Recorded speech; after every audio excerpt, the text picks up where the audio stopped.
He had been sitting alone for 2 hours. The wine he'd ordered was still full. The bread they'd brought was cold. And across the table, the chair he'd been staring at all night, empty. Some people in the restaurant were starting to look at him with that particular kind of pity that cuts worse than cruelty. Ethan Calloway was 32 years old, a widower, a father, and tonight, apparently, a man nobody wanted to show up for. He was reaching for his coat when she sat down. No warning, no apology. Just the sound of a chair scraping back and a woman who looked like she owned the room settling into it like she'd been invited. Like, comment your city below so I can see how far this story has traveled, and follow along to the very end. The restaurant was called Linen and Salt, and it was the kind of place Ethan Calloway would never have picked for himself. It had exposed brick walls and Edison bulbs hanging from the ceiling on black cords, and the menu was printed on thick cardstock that felt like it cost more than his electric bill. The tables were small and close together, which meant everyone in the room was already involved in everyone else's business, whether they intended to be or not. The couple 2 tables over was arguing about something in low, controlled voices that somehow carried anyway. The group near the window was celebrating a birthday and getting progressively louder about it. Somewhere behind him, a baby was trying and failing to keep quiet. Ethan had chosen the place because the woman he was supposed to meet had mentioned in their last message that she liked atmosphere. He had looked up what Linen and Salt charged for a glass of wine and almost backed out entirely. But he'd told himself he was doing this. He'd promised his sister he was doing this. He'd told his daughter's babysitter, a retired woman named Carla who lived 2 blocks over and charged by the hour, that he'd be back by 9, maybe 9:30 if things went well. It was now 8:47, and things had not gone well. Things had, in fact, not happened at all. The woman's name was Renee. He knew her from the app as a profile photo, a list of interests that included hiking and documentary films, and a string of texts that had been warm and genuinely funny. They had talked for almost 2 weeks before agreeing to meet. She was supposed to arrive at 7. Ethan had arrived at 6:55 because he was constitutionally incapable of being late to anything, and because he'd wanted a few minutes to breathe before she walked in. He'd been given a table for 2 near the back, close to the kitchen, and he'd ordered sparkling water and looked at the menu without really reading it and checked his phone 11 times in the first 15 minutes. By 7:15, he had sent 1 text. "Hey, I'm here. Table in the back. No rush." By 7:30, nothing. By 7:45, he had sent a second one. "Just making sure I have the right night. Still here if you're running late." That one had been read. The little checkmark appeared and then nothing. By 8, the waiter, a young guy named Marcus, based on the name tag, had come by for the 3rd time with an expression of patient, professional sympathy that was somehow worse than outright pity. "Can I get you anything else, sir? Another sparkling water?" "I'm fine," Ethan had said. "She's just running a little late." Marcus had nodded in the way people nod when they know you're lying but are too polite to say so. Ethan had ordered a glass of Malbec at that point, mostly because he needed something to do with his hands and because $22 for wine suddenly seemed like a reasonable price to pay for the ability to look like a man who was simply enjoying a quiet drink rather than a man who had been stood up in a room full of people on a Thursday night. He didn't drink it. He thought about Lily instead. That's what he did when he needed something to hold on to. He thought about his daughter. She was 4 years old and had a laugh that sounded like bells, or at least that's how he thought of it. The private thought a parent keeps for himself because saying it out loud sounds embarrassing. She had her mother's nose and her mother's stubbornness, and she had recently decided that she would only eat macaroni and cheese if it was the kind that came from the blue box, not the fancy kind Ethan sometimes made from scratch, which she declared was wrong macaroni, with the absolute certainty of someone who has given the matter serious consideration.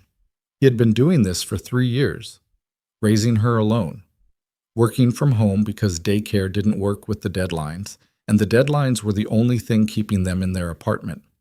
He did freelance graphic design, logos, brand identities, the occasional website, and he was good at it, good enough that he had built a modest but stable client list without ever having to put on a suit or pitch himself in a room full of people. He was the kind of person who did excellent work quietly and then stepped back and watched someone else take the credit, which had irritated his late wife to no end. "You disappear," she had told him once. You make something beautiful and then you act like you had nothing to do with it. Her name had been Nora. She had died 26 months after they were married from a sudden cardiac event that the doctor said was caused by a heart defect none of them had known about. She was 30 years old. Lily was 14 months old.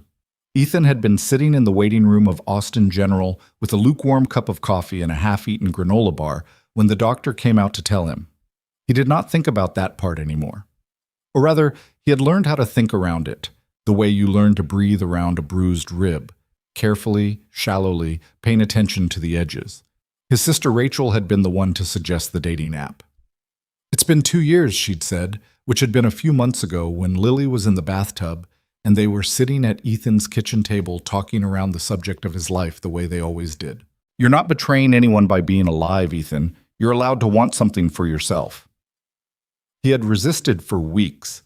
He'd told himself it wasn't the right time, that Lily needed stability, that he didn't have the bandwidth, all of which was true, and also, he knew, beside the point. The real thing he didn't want to say out loud was that trying meant risking, and he had been emptied out by loss already, and he didn't know how much he had left to risk. But he had made the profile. He had agonized over the photos. 3 of them, all taken by Rachel at a family dinner 2 months ago, and written a description that his sister said was too understated, and he thought was honest. He had matched with several women, and had short, polite conversations that faded into nothing, and then he had matched with Renee, and the conversation had been different, more alive somehow. She was funny in a way that felt unguarded. She asked questions that were actually curious rather than procedural. She had mentioned, casually, that she still missed her childhood dog even though it had been 7 years, and something about that detail had made him trust her. He had told Lily he was going on a grown-up dinner. Lily had asked if she could come. He'd said no, it was for big people only. She thought about this and then said, "I'm a big people." He'd laughed and kissed her on the top of the head and felt a complicated tangle of feelings he couldn't name on the way to the restaurant. Now it was 8:54, and he had just looked at his phone for the last time. No messages. The previous one still showing as read, the small, deliberate cruelty of that small checkmark. He put the phone face down on the table and let himself feel the full weight of the evening for exactly 30 seconds. The empty chair, the untouched wine, the faint sound of Marcus somewhere behind him pretending not to watch. The birthday group getting louder near the window, the low hum of conversation from the dozens of people in this room who had all managed to show up for one another. He felt the humiliation of it. He let himself feel it, because that was the only way through, and then he folded it up and put it away. He reached for his coat. He was pulling it off the back of his chair, already mentally calculating how quickly he could get home and pay Carla and eat something standing over the kitchen sink when the chair across from him moved. Not fell. Not slid on its own. Someone pulled it back deliberately with a smooth, practiced motion and sat down in it. Ethan looked up. The woman who had just installed herself across from him was not Renee. He knew that immediately, and not only because he had been staring at Renee's profile photo for 2 weeks. This woman was different in almost every way. She was heavy-set, with the kind of confident posture that made her size something she occupied fully rather than apologized for. She was dressed in a way that said money. Not the loud, obvious kind, but the quieter kind that shows up in the cut of a blazer and the quality of a watch. Her hair was dark, pulled back from a round face with features that were sharp in the places that mattered, the eyes, especially. Brown and extremely direct, set under heavy brows that were expressive in a way she might not have intended. She was maybe 30, maybe a little older. Hard to tell because she had the slightly worn-looking confidence of someone who had already been through a few things. She set a small leather bag on the table, looked at him steadily, and said, without preamble, "You're Ethan Calloway." It was not a question. Ethan stared at her. "I'm sorry, who are you?" "Vivian Mercer." She didn't offer her hand. "I own Mercer Hospitality Group. You don't know the name, but you've probably stayed in at least one of my hotels." She glanced at the untouched wine, then back at him.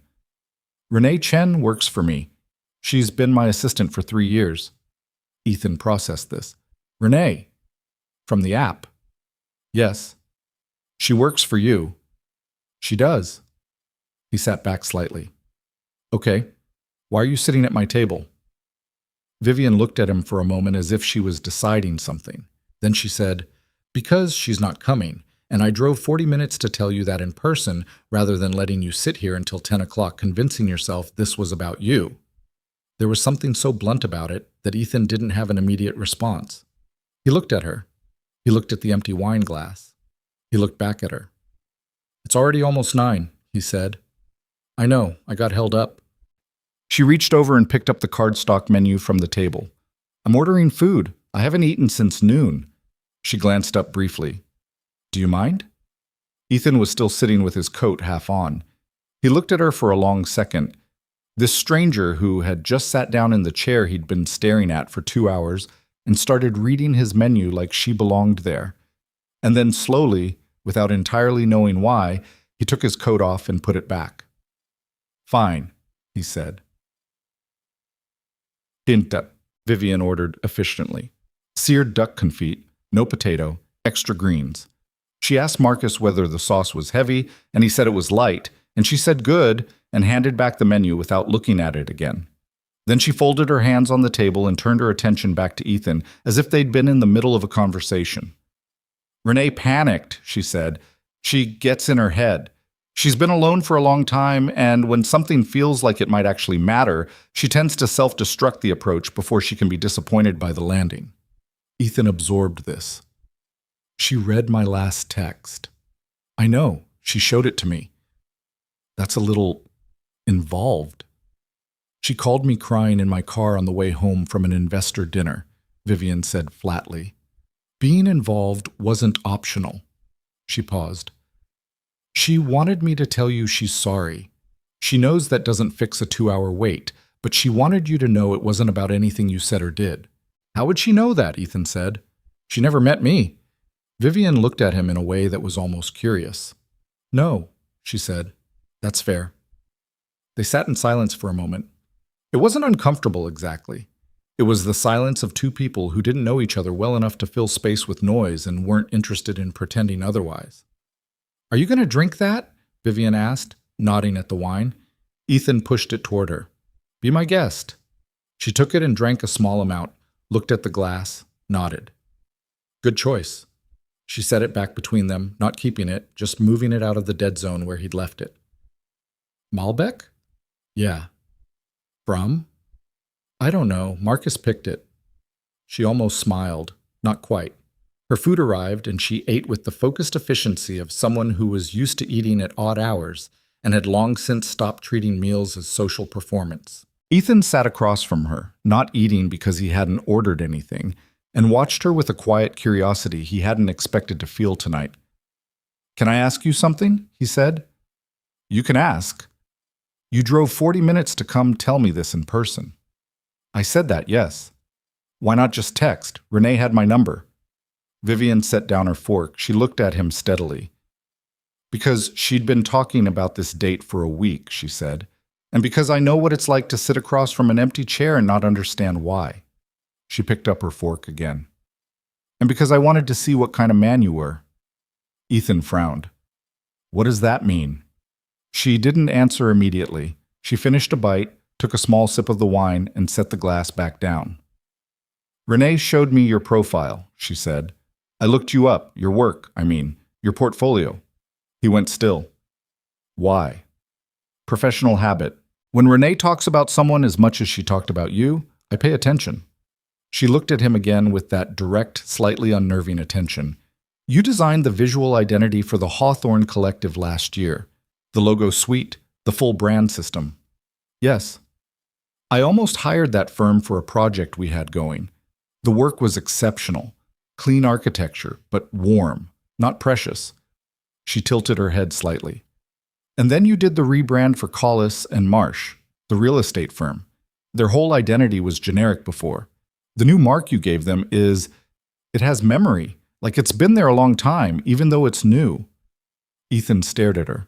You looked at my portfolio. I'm a CEO, she said, not unkindly. I don't go places unprepared. That's somewhat invasive. Probably. She did almost smile again. But here we are. He studied her, The directness, the economy of it, the way she moved through a conversation like she was already 3 steps ahead and had decided to slow down and let you catch up as a courtesy. He had known people like that before, high functioning, always accelerating, but there was something different about her, something that had shown up in the admission about empty chairs. "You said you know what it's like," he said, "sitting across from one." She looked up from her plate. "Was that personal or professional?" he asked. She held his gaze. "Both," she said, and then, very deliberately, she changed the subject. Her name, he would later learn, meant something in the world she operated in. Mercer Hospitality Group was not a household brand in the way that some chains were, not the kind of name you saw on billboards on the highway or recognized from airport reward programs. But in the specific world of independent boutique hotels and curated hospitality experiences, Vivian Mercer was known. She had started the company at 24 with a single property, a neglected 19th century building in San Antonio that everyone told her was not viable, and which she had turned, through sheer calculated stubbornness, into a place that had a 4-month wait list within 18 months of opening. That was the origin story the industry liked. What they talked about less was what had come after. 6 years of grinding, compounding work, of acquiring properties that were structurally beautiful and operationally broken, of building a team and losing people and building it again, of making decisions in rooms where she was usually the youngest person and almost always the only woman, and very often the only person in the room with something to prove and nobody in the corner willing to prove it with her. She had 5 properties now, a 6th in development. Revenue that would have seemed like a fantasy to the version of her who had signed the papers on that first building at 24, with trembling hands that she'd held very still so the sellers couldn't see them shaking. She was 30 years old. She had been in 4 relationships in that time, none of them lasting longer than 8 months. All of them ending for variations of the same reason. She was too much, too focused, too consuming, too willing to cancel a Saturday dinner for a vendor crisis, too likely to answer her phone during a film, too constitutionally unable to be small enough for the space that was being offered to her. She had eventually stopped being surprised by the endings and started simply filing them away. Another data point, another cost of the life she had chosen. What she had not filed away, and what she did not examine in the daylight very often, was the particular loneliness of building something significant and having no one to tell. Ethan did not know any of this yet. He only knew that this woman had driven 40 minutes to sit in an empty chair and tell him the truth about a stranger, and that something about the way she ate alone and changed the subject when it got personal made him think she had more practice at both than she let on. "The project you mentioned," he said, "for your company, the one you were going to hire a firm for." Vivian looked up. "What kind of project?" he asked. She was quiet for a beat. Then she set down her fork again, and this time she didn't pick it back up. "We're expanding," she said. 3 new properties over the next 18 months. Different markets, different aesthetics. One of them is going to be very different from anything we've done before. We've been operating with a visual identity that was right for where we started, but it's not right for where we're going." She paused. "We need a full rebrand, not a refresh, a reinvention." "That's a big project." "It's a very big project." Ethan leaned forward slightly, just slightly, because that's what happened to him when he got interested in a creative problem. He couldn't help it. The lean was involuntary. "How much of the existing identity do you want to preserve? Or are you starting clean?" Vivian looked at him, a long, assessing look. "Most firms I've talked to try to preserve too much," she said. "They want to honor the legacy, keep the continuity, not alienate the existing customer base." She picked up the wine glass. "I don't care about continuity for its own sake. I care about truth. I want the brand to be true to what the company actually is now, not what it was when I was 24 and scared and trying to convince people to take a chance on a building nobody else wanted." Ethan was quiet for a second. "That's harder than most clients are willing to say," he said. "I know. Most people, when you push on it, they actually do want the continuity. They want to feel brave, but land safe." "I know that too," she said. "I'm not most people." There was a silence. Outside on 6th Street, a car passed with its music up too loud. Marcus appeared briefly in Ethan's peripheral vision, checked something, and disappeared again.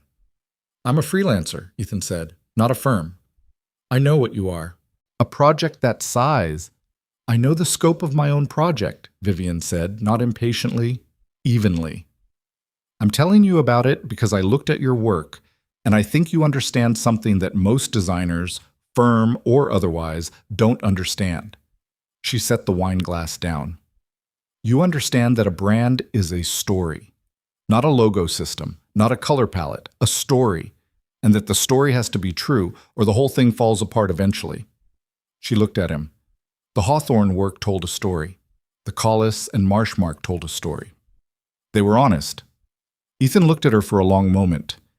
You really did look at my portfolio, he said. I don't pay compliments I don't mean, she said. It wastes everyone's time. He was quiet again. He was thinking about the Hawthorne project, the months he had spent on it, the iterations he had thrown away, the version he had almost submitted before pulling it back at midnight the night before the presentation, because something in it was wrong, something was borrowed rather than found, and he had stayed up until 4 a.m. to find the right thing instead. He had never told the client that. He had delivered the work and watched them react and quietly put the story away. What would the timeline look like? He asked. Vivian looked at him. A small expression moved across her face, something that wasn't quite a smile but was adjacent to it, like a door opening an inch. That, she said, would depend on how seriously you're asking. I'm asking seriously. She was quiet for just a beat. Then she reached into the small leather bag she'd set on the table and produced a business card, an actual physical card, matte black with white text, minimal and clean, and set it on the table between them. Then call my office Monday morning, she said. My assistant will set something up. A real meeting, not a dinner. She glanced at the room briefly. Nothing against the place. The duck is actually excellent. Ethan picked up the card, looked at it, set it on the table in front of him. Why me? He asked. Not a firm. Not someone with a bigger footprint. Why would you want one person? Vivian considered this.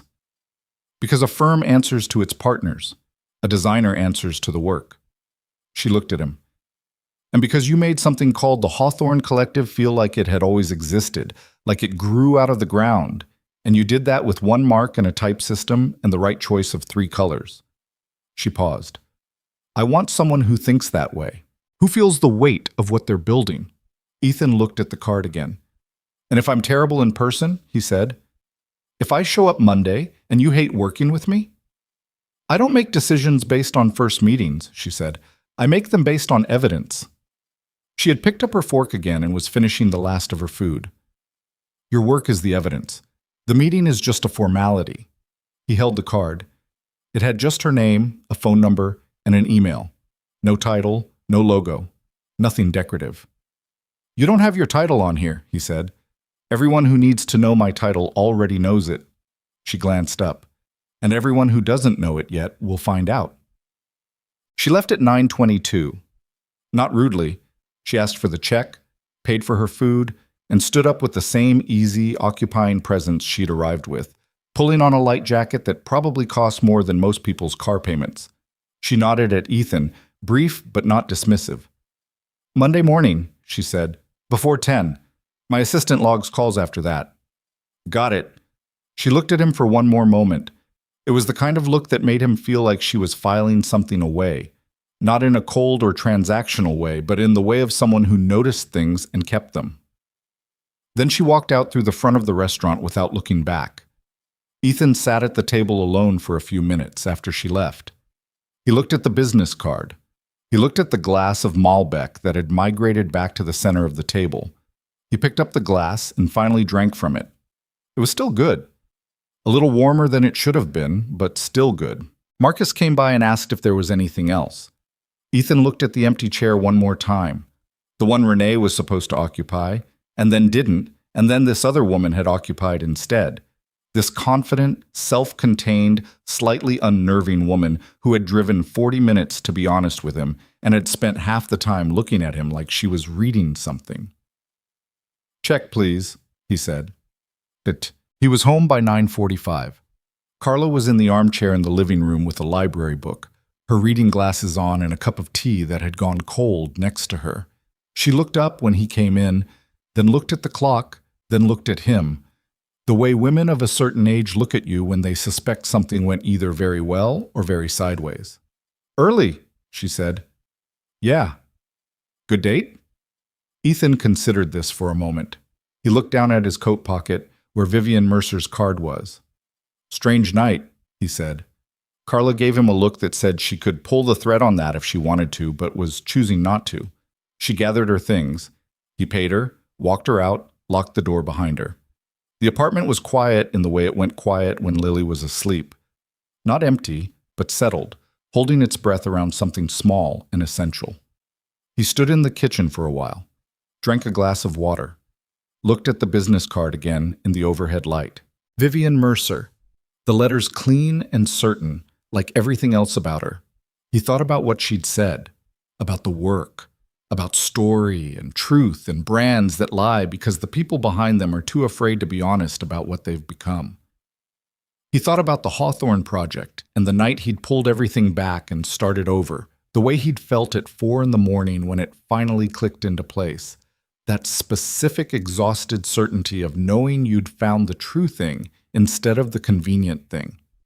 He set the card on the kitchen counter. He would call Monday. He already knew that.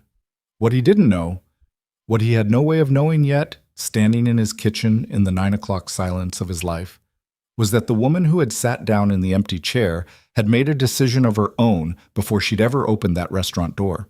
That she'd reviewed his portfolio 3 times that afternoon while sitting in the back of a car. That the project was real and the timeline was real and the need was real, but that something else had brought her 40 minutes down the highway on a Thursday night to a restaurant she would never have chosen for herself. Something she wasn't ready to examine, wasn't sure she'd earned the right to examine, but which she'd driven toward anyway because Vivian Mercer had always moved toward difficult things before she was ready. He didn't know any of that, but the card was on the counter, and Monday was 3 days away. And somewhere down the hall, his daughter was sleeping, small and certain, with her mother's nose and her mother's stubbornness and an opinion about macaroni that would not be revised. Ethan turned off the kitchen light and went to check on her. She was on her side, one arm wrapped around a stuffed elephant she'd had since she was 8 months old. A worn, gray, floppy thing she called Pelly, with the absolute conviction of someone who had named a creature and expected the world to honor it. He stood in the doorway for a moment. He didn't think about the restaurant. He didn't think about Renee or the 2-hour wait or the humiliation of being the man everyone in the room had looked at with careful, sideways pity. He didn't think about the card on the counter or the meeting on Monday or the woman who had looked at him like she was reading something. He thought about Lily. Just Lily. Then he pulled the door almost closed, went to his own room, sat on the edge of his bed in the dark, and held the particular, complicated feeling of a night that had started as one thing and ended as something else entirely. Not better, not worse, just different, just unexpected. He lay back, stared at the ceiling. The empty chair had not been waiting for Renee. He couldn't have said why he thought that, only that when Vivian Mercer had sat down in it, something had shifted.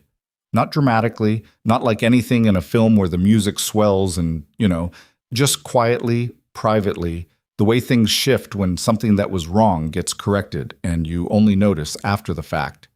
He closed his eyes. Monday, he thought, before 10. He was already thinking about what he'd say. He called at 8:53 on Monday morning, not because he was anxious, or not only because of that, but because he had been awake since 6 and had spent the better part of 2 hours sitting at his kitchen table with a cup of coffee and Vivian Mercer's card, turning it over in his fingers while Lily ate cereal and asked why the milk was making the O's soggy, and whether that was a problem. He'd told her it was not a problem. She'd considered this and eaten 3 more bites and then decided she was done. After he dropped her at preschool and walked back to the apartment, he sat down, looked at the card one more time, and dialed. The assistant who answered was efficient and pleasant in the specific, polished way of people who manage powerful schedules. Warm enough to be human, brief enough to make clear that time was a resource being allocated, not given. She asked his name, confirmed the spelling, and put him on hold for less than 30 seconds before coming back to tell him Ms. Mercer had a slot open Wednesday at 2 o'clock if he was available. I'm available, he said. The address is on our website, she said. Parking validation is available in the building garage. Bring a portfolio if you have something physical. She prefers to look at things in her hands. He thanked her and hung up. Then he sat for a moment with the phone on the table and thought. She told her assistant I was going to call. He wasn't sure why that landed the way it did. Only that it meant Vivian Mercer had come home Thursday night and at some point before the weekend was over had told someone to expect him. That she had been certain enough of his answer to prepare for it before he gave it. He opened his laptop and started pulling work. The Mercer hospitality offices were on the 14th floor of a building in downtown Austin that was newer than it looked. Deliberately so, built with materials that aged fast and well, the kind of architectural choice that costs more up front and communicates something quiet about the people inside. Ethan had been in a lot of corporate offices. Most of them felt like waiting rooms with better furniture. This one felt like someone had made actual decisions about what kind of place it should be. The reception area had a low ceiling with warm lighting and a single long bench made of reclaimed wood with thin cushions in a deep ochre color. There were no brand logos anywhere visible, no framed mission statements. One photograph on the wall, large and black and white, of a building he didn't recognize. Older, formal, with the worn quality of something that had survived several versions of itself. The receptionist was a young man in his mid-20s who offered Ethan water and meant it, which was rarer than it should have been. He waited 7 minutes. Vivian came out herself rather than sending someone. She was dressed differently than she had been Thursday. A structured blouse, dark trousers, her hair down this time, which changed something about her face, made her look less armored, not softer exactly, but more present. "Calloway," she said, the way someone says a name when they've been thinking it. She shook his hand. A real handshake, firm and brief. "Come on back." Her office was a corner room with windows on two sides, and the afternoon light was coming in at a low angle that made everything in the room look like it was made of something valuable. Her desk was a wide, clean surface with very little on it. A laptop, a coffee mug with the handle pointed away from her, a legal pad with notes he couldn't read from across the room. One wall had a large pinboard covered in images, clippings, and printed photographs. He recognized some of the properties. She sat behind the desk, and he sat across from it, and she looked at him for a second in that assessing way she had before nodding at the portfolio case he'd brought. "Show me," she said. So he showed her. He had spent Sunday evening editing the selection carefully, not trying to impress her with range or volume, which was the wrong instinct for this kind of meeting, but trying to show her a particular way of thinking. He had included the Hawthorne work and the Collis and Marsh identity. He had included 2 other projects she likely didn't know. He had also included one piece he had never shown a client, an exploratory concept he had developed for a hotel brand that had never been built. Something he'd worked on over several months a few years back purely because the problem had interested him, the way certain problems do when you're between projects and your mind needs something to chew on. He walked her through the work without overselling it. That was a thing he had learned early. The work either spoke or it didn't, and narrating it too hard was a way of confessing you didn't trust it. He talked about decisions. Why this typeface? Why this mark? What the color temperature was doing? What he was trying to make a person feel before they could articulate why they were feeling it. Vivian listened without interrupting, which was unusual. Most clients talked over the work, filled the silences with reactions, questions, objections. She looked and listened and only asked questions when he paused, and her questions were good. Not questions about preferences or whether he could change something, but questions about the architecture of the decisions. Why did you approach the negative space this way? What were you trying to resolve in that transition from the primary mark to the application system? When he got to the exploratory hotel concept, she stopped him. "This one wasn't for a client," she said. "No, you built this on your own." "When I had time." She looked at the printed boards he'd laid out on her desk. The concept was for a fictional brand he'd called Groundwork, a hospitality identity built around the idea of authentic local materials, nothing imported, nothing generic, every property an expression of the specific place it occupied. The visual language was spare and textural, with a typographic system that shifted slightly across applications in a way that suggested variation without losing coherence. This is what you'd do if no one was paying you, Vivian said. It was not a question. Something like that. Then this is the work I want you to do for me, she said. Except someone will be paying you, substantially. She looked up from the boards. Do you know our current brand identity? I looked at it over the weekend. What do you think? He was careful here, not because he was being cautious, but because he wanted to be accurate. I think it was right for where you were, he said. The restraint, the neutrality, it reads as premium without committing to anything specific. That's smart when you're small and still proving yourself because it leaves room to be whatever the client needs you to be. He paused. But you're not small anymore. And that same quality that read as premium now reads as careful, like the company is still hedging. Vivian was quiet for a moment. That's the most honest thing anyone has said to me about it, she said. The firms I talked to kept calling it clean, saying it had strong bones. It does have strong bones, but bones aren't a personality. She sat back. Something shifted in her expression.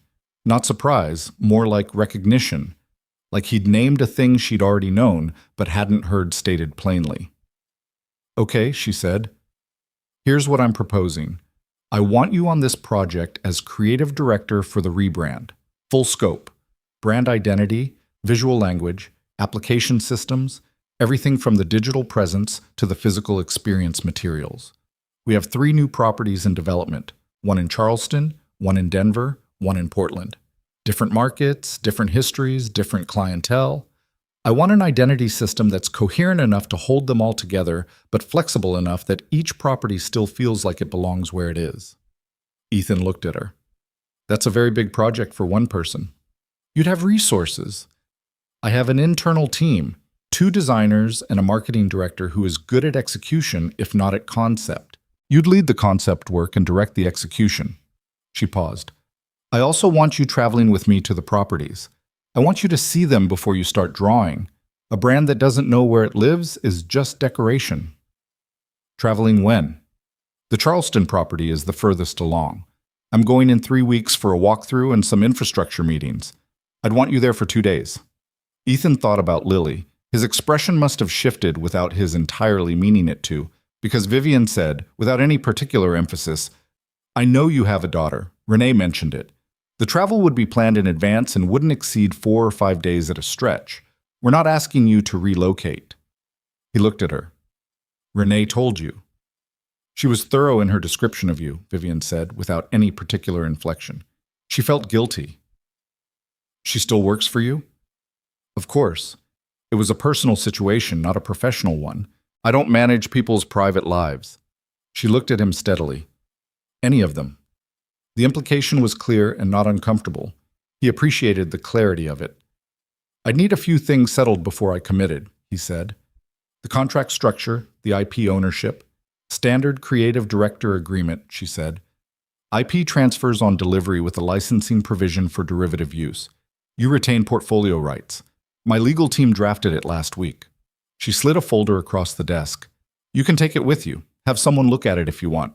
The rate is on page 2. He opened the folder to page 2. He looked at the number for a moment without reacting, which took some effort. That's, he started. It reflects the scope, Vivian said, and the timeline, and the fact that I looked at your portfolio 3 times on Thursday before I drove to that restaurant. He looked up. 3 times. Mom, I was thorough, she said, and she almost smiled again. That same almost, the door opening an inch. Ethan looked back at the folder. He thought about the freelance calendar he'd cleared to accommodate this, which wasn't as full as he'd have liked it to be. He thought about the exploratory hotel concept sitting in his portfolio, the thing he'd built for no one, because the problem had mattered to him. He thought about what she'd said at dinner about brands and stories and honesty. I'm not going to tell you I'm not interested, he said. I know. I just want to do this right. I want to understand what you actually need versus what you think you want, and those are sometimes different things. I know that too. And if I come to you 3 months in and tell you we need to change direction because something isn't working, then I want you to tell me 3 months in, Vivian said, not 6 months in. Not after we've printed 100,000 pieces of collateral. She looked at him. I hired firms before because I thought the size of the team would make the work safer. It didn't. It just made it slower to be wrong. There was a beat of quiet. I'll read the contract, Ethan said. Good. He began to stack the portfolio boards back into his case, and she stood from behind the desk in the way she had of moving, not rushing, just deciding a thing was complete and acting on it. She came around and stood near the pinboard wall, and he noticed for the first time how she looked at the images on it, not with the detached scrutiny of a business person reviewing assets, but with something quieter, like they meant something to her beyond the balance sheet. Which one is the Portland property? He asked. She pointed without hesitation to a photograph near the top left, a low, horizontal building with a moss-colored roof, surrounded on three sides by tall Douglas firs that dwarfed the structure. It looked old, not run down, but old in the way of things that had earned their age. What was it before? A private hunting lodge built in 1923. The family who owned it sold it to a timber company. The timber company sold it to a developer. The developer went bankrupt and it sat for 11 years. She looked at the photograph. The bones are extraordinary. The infrastructure is a disaster. What do you want it to feel like when it's done? She was quiet for a moment. Like you found it, she said. Like it was always there in the trees and you just didn't know where to look. Ethan looked at the photograph. He looked at the image of the moss-covered roof and the density of the trees and the way the building seemed to press itself into the ground like it was trying to belong to the landscape. He felt the thing he always felt when a problem was real, a quiet pull, like something clicking to attention. He picked up his portfolio case. I'll call you Thursday, he said, after I've read this. Vivian nodded. She walked him out herself, which she didn't have to do, and at the door she said nothing further. Just nodded once more, the way she'd nodded at Linen and Salt, brief but not dismissive. He walked to the elevator. He pressed the button. He stood there with the contract folder under his arm and thought about the Portland property and a hunting lodge that had waited 11 years in the trees. He was already working on it in the back of his mind. He couldn't help it. That was always how it started. He called her Thursday morning and said yes. She said good, and asked if he could start the following Monday, and he said yes to that too. She said her assistant would send over the onboarding details and the project brief, and to feel free to ask questions if anything in the brief was unclear, because she had written it herself and was aware that she sometimes compressed information when she was impatient. It was the first personal thing she had admitted to him in a non-face-to-face context. He wrote it down. The following 3 weeks moved differently than the weeks before them had moved. Ethan's life had developed a particular rhythm over the 3 years of being alone. The school drop-offs and pickups, the work hours carved out of nap time and evenings, the freelance deadlines and invoices, and the low-grade financial anxiety that was always present like a sound just below the range of hearing. The rhythm had become familiar enough that he'd stopped noticing it, the way you stop noticing a piece of furniture in a room you walk through every day. Working with Mercer Hospitality disrupted the rhythm, but not badly. He came into their offices 3 days a week and worked from home the other 2. The internal design team, 2 people named Priya and Dale, both in their late 20s, and both good in ways that were different from each other, turned out to be receptive in the way that competent people are when they've been waiting for someone to give them something worth doing. Dale was technically better than he let on and had a bad habit of defaulting to safe choices when he wasn't being pushed. Priya was fast and conceptually sharp, but lost confidence when the direction wasn't clear and sometimes needed to be told she was on the right track because nobody else was telling her. Ethan had worked with people long enough to read these things and adjust. The marketing director was a man named Greg Harmon who wore expensive sneakers and said things like, aligned on that, and circle back, with the regularity of someone who had been in too many corporate meetings and absorbed the language like a sponge absorbs whatever it's sitting in. Greg was competent in his lane and somewhat protective of his territory, and he and Ethan had a few early conversations that were careful in the specific way of conversations between 2 people, establishing whose authority ends where. Vivian watched this without intervening, which told Ethan something. The first time they had a genuine conflict over whether the rebrand rollout timeline should be driven by the Charleston opening or built around a broader media moment that Greg was pursuing. Vivian sat in the room and let them talk. She let it run longer than was comfortable. Then she said quietly, "What would serve the brand, not the calendar?" And that was the end of it. He started to understand her management style in those weeks. She was not the kind of leader who made decisions by committee or who softened feedback to protect feelings or who used ambiguity as a power tool. She was direct, and she expected directness in return, and she was willing to be wrong as long as being wrong happened in the service of getting to right. She ran meetings the way she did everything, efficiently, without ceremony, with an attention to the thing that actually needed solving rather than the performance of solving it. She also had a particular quality that he hadn't expected. She listened. Not the performative listening of executives who are formulating their response while you're still talking, but actual listening. The kind where you can feel the other person holding your words long enough to see if they're true. It made conversations with her feel more serious than conversations usually were, which was sometimes uncomfortable and always clarifying. They were not personal with each other in those first weeks. They were professional in the way of two people who have enough mutual respect to keep things clean while the work gets established. But there were small things that accumulated. She brought coffee to their one-on-ones without asking how he took it, because on his first day she had watched him make himself a cup in the office kitchen and noted it. He didn't comment on this because doing so would have made it strange. He simply drank the coffee and moved on.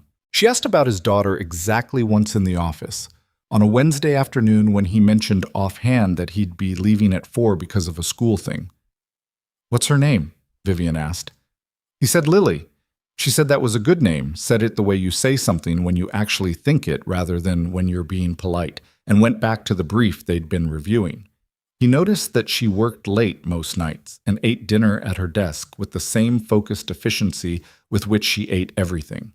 He noticed that she did not have photographs in her office, not on her desk, not on the walls, nothing personal that would tell you anything about who she was outside this room. He noticed that the one photograph in the reception area, the black and white building image, was the exterior of the San Antonio property, the first one, the one she had bet everything on at 24. He noticed these things and added them to a picture that was still mostly incomplete.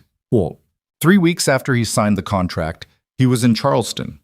The property was a former textile warehouse on the edge of the historic district. 3 stories of original brick with iron window frames that had oxidized to a deep reddish-brown and wide plank floors that had been treated but not replaced, so they still bore the divots and stains of 100 years of industrial use. It was in the middle of a renovation that was running slightly behind schedule, which Vivian had mentioned without apparent distress on the flight down, which had told him something about her relationship with imperfect progress.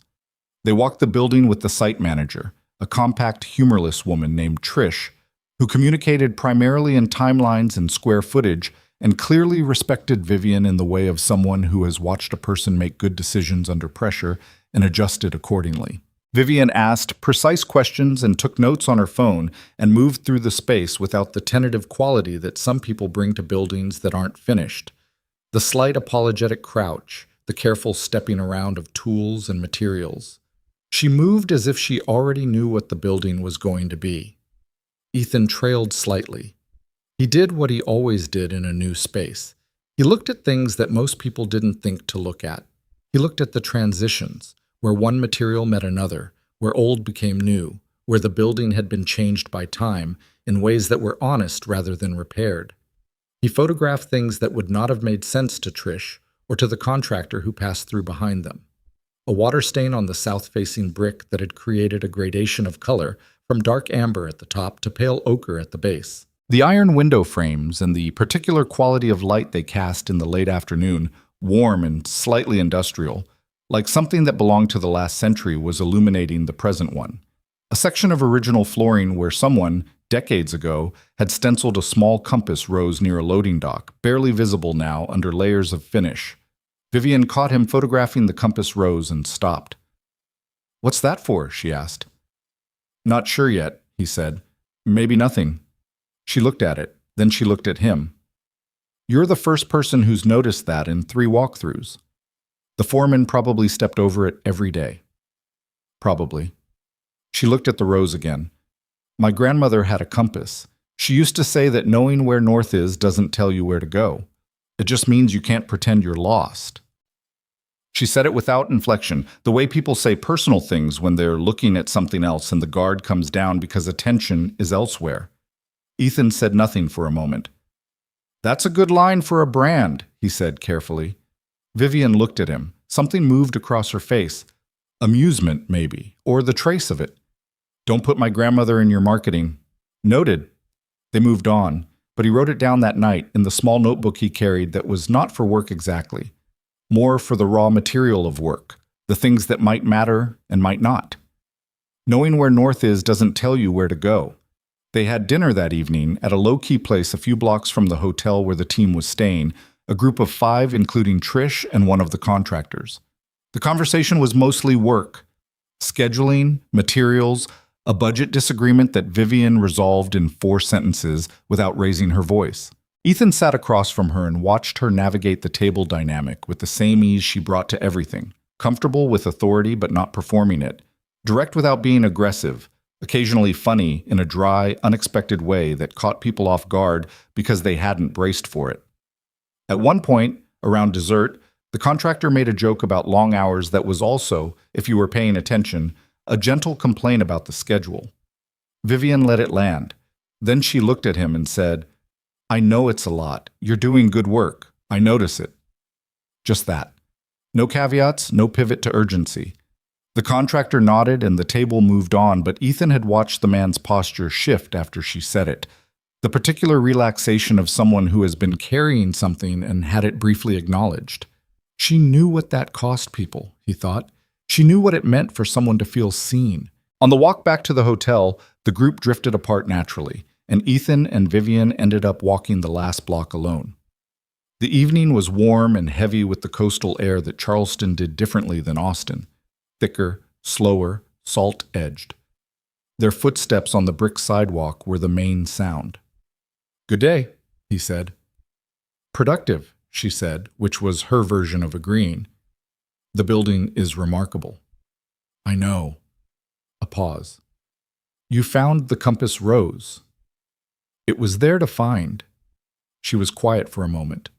They were almost at the hotel entrance. "My team doesn't usually notice things like that," she said. "They're looking at the structure, the systems. What needs to be fixed?" She glanced at him briefly. "You were looking at what's already there." "That's the job," he said. "You can't find the story if you don't look for what the place is already saying." She stopped at the door. The light above the entrance caught her face. The directness. The weight behind it. "That's what I needed you here for," she said. It wasn't a personal statement. It was professional and precise and clearly meant as exactly what it said. But something in the way she said it was slightly different from the way she said things in the office. Quieter, the efficiency less present, something less managed. He held the door. She walked through. They said goodnight in the lobby and took the elevator to separate floors, and Ethan stood in his room for a moment with his jacket still on, looking out at the lights over the harbor, thinking about compass roses and inherited lines that told you what direction meant without telling you where to go. He was not thinking about her. Or he was telling himself he wasn't, which was not the same thing. He opened his notebook. He wrote for an hour and a half. When he finally stopped, the page was full of things that were the beginning of something. Not finished, not ready, but present. Alive in the way that early work is alive, fragile in particular, not yet hardened into a decision. He closed the notebook and lay back on the unfamiliar bed and looked at the unfamiliar ceiling. Charleston was a good city, he thought. It kept its age on its surface and didn't apologize for it. There was something there. There was something in all of it. He just needed to find the shape of it. He turned off the light. The rebrand presentation happened on a Tuesday in October in the main conference room on the 14th floor, with 12 people around the table and several more dialed in remotely. Ethan had been preparing for 6 weeks. Not the anxious circular kind of preparation that comes from uncertainty, but the deep, methodical kind that comes from having found the true thing and needing to communicate it clearly enough that other people could see it too. He had gone through 11 versions of the core mark before landing on the one that felt right. He had thrown out an entire color system in week 4 because Priya had put 2 of the options side by side on a printed sample, and something in the combination was wrong. Not technically wrong, but wrong in the way that things are wrong when they're lying about what they are. He had started over, Dale had stayed late 2 nights running without being asked. The work was good. Ethan knew it was good the way you know it when you stop second-guessing and start defending. When the logic of every decision is so clear to you that you can explain it without preparation because you didn't invent it, you found it. The new identity was built around a concept he had landed on the night in Charleston. Sitting with his notebook and the image of the compass, rose, and the words Vivian's grandmother had said about knowing where north was. The visual language was grounded in the idea of orientation, not direction, not destination, but the quiet confidence of knowing exactly where you stand. The primary mark was a form that read differently at different scales. Close up, it was structural, geometric, precise. At distance, it resolved into something warmer, like a handprint or a hearth. It worked across all 3 properties without being identical at any of them, because Ethan had built the system to flex around the character of each place rather than stamp a uniform identity over it. He had been nervous about explaining this to 12 people who might not have the vocabulary for it. He was not nervous about explaining it to Vivian. She sat at the end of the table and did what she always did. She listened without interrupting and asked questions only at the natural breaks, and kept her face composed in a way that gave nothing away to anyone watching from the outside. But Ethan had been in enough rooms with her by now to read the smaller signals. The way she leaned forward slightly when something interested her, the particular quality of her stillness when she was thinking hard, the single small movement of her thumb against the edge of the table when something landed. Her thumb moved 3 times during the presentation. When he finished, the room was quiet for a moment in the specific way of rooms where something has gone well and people are catching up to it. Greg Harmon said the work was strong and on brand, both of which were true and both of which were also the safest possible responses.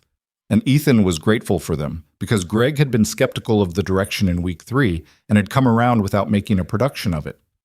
One of the remote attendees, a senior investor whose voice through the conference speaker had the slightly compressed authority of someone who is used to being the most expensive person in the room, asked 2 careful questions about the rollout timeline and the production budget for the application systems. Vivian answered both without referring to notes.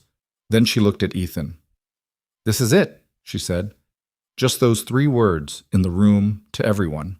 An absolute statement, not a question and not a proposal. The kind of declaration that ends a long search. The weeks after the presentation moved fast and strange. The way time moves when you're working at the edge of what you can do and the outcome actually matters. Production ramped up. Priya and Dale were running on the application rollout while Ethan managed the direction and handled the pieces that needed to be built rather than executed. The Charleston property was 3 months from soft opening. Denver was 4 months behind that. Portland, with its complicated infrastructure and its moss-covered roof and its 11 years of waiting in the trees, was still a year out. He was in the office more than he had been, and some of those days ran late. He had renegotiated his arrangement with Carla, additional hours, additional pay, which was manageable now in a way it hadn't been 6 months ago. And he had sat down with Lily and explained in terms a 4-year-old could hold that Daddy had a big project and some nights he would be home later, but he would always be home. Lily had processed this and asked whether the project was good important or boring important. He'd thought about that. "Both," he said. She'd nodded, satisfied. Then she'd asked if she could have the blue box macaroni for dinner. He and Vivian developed a rhythm.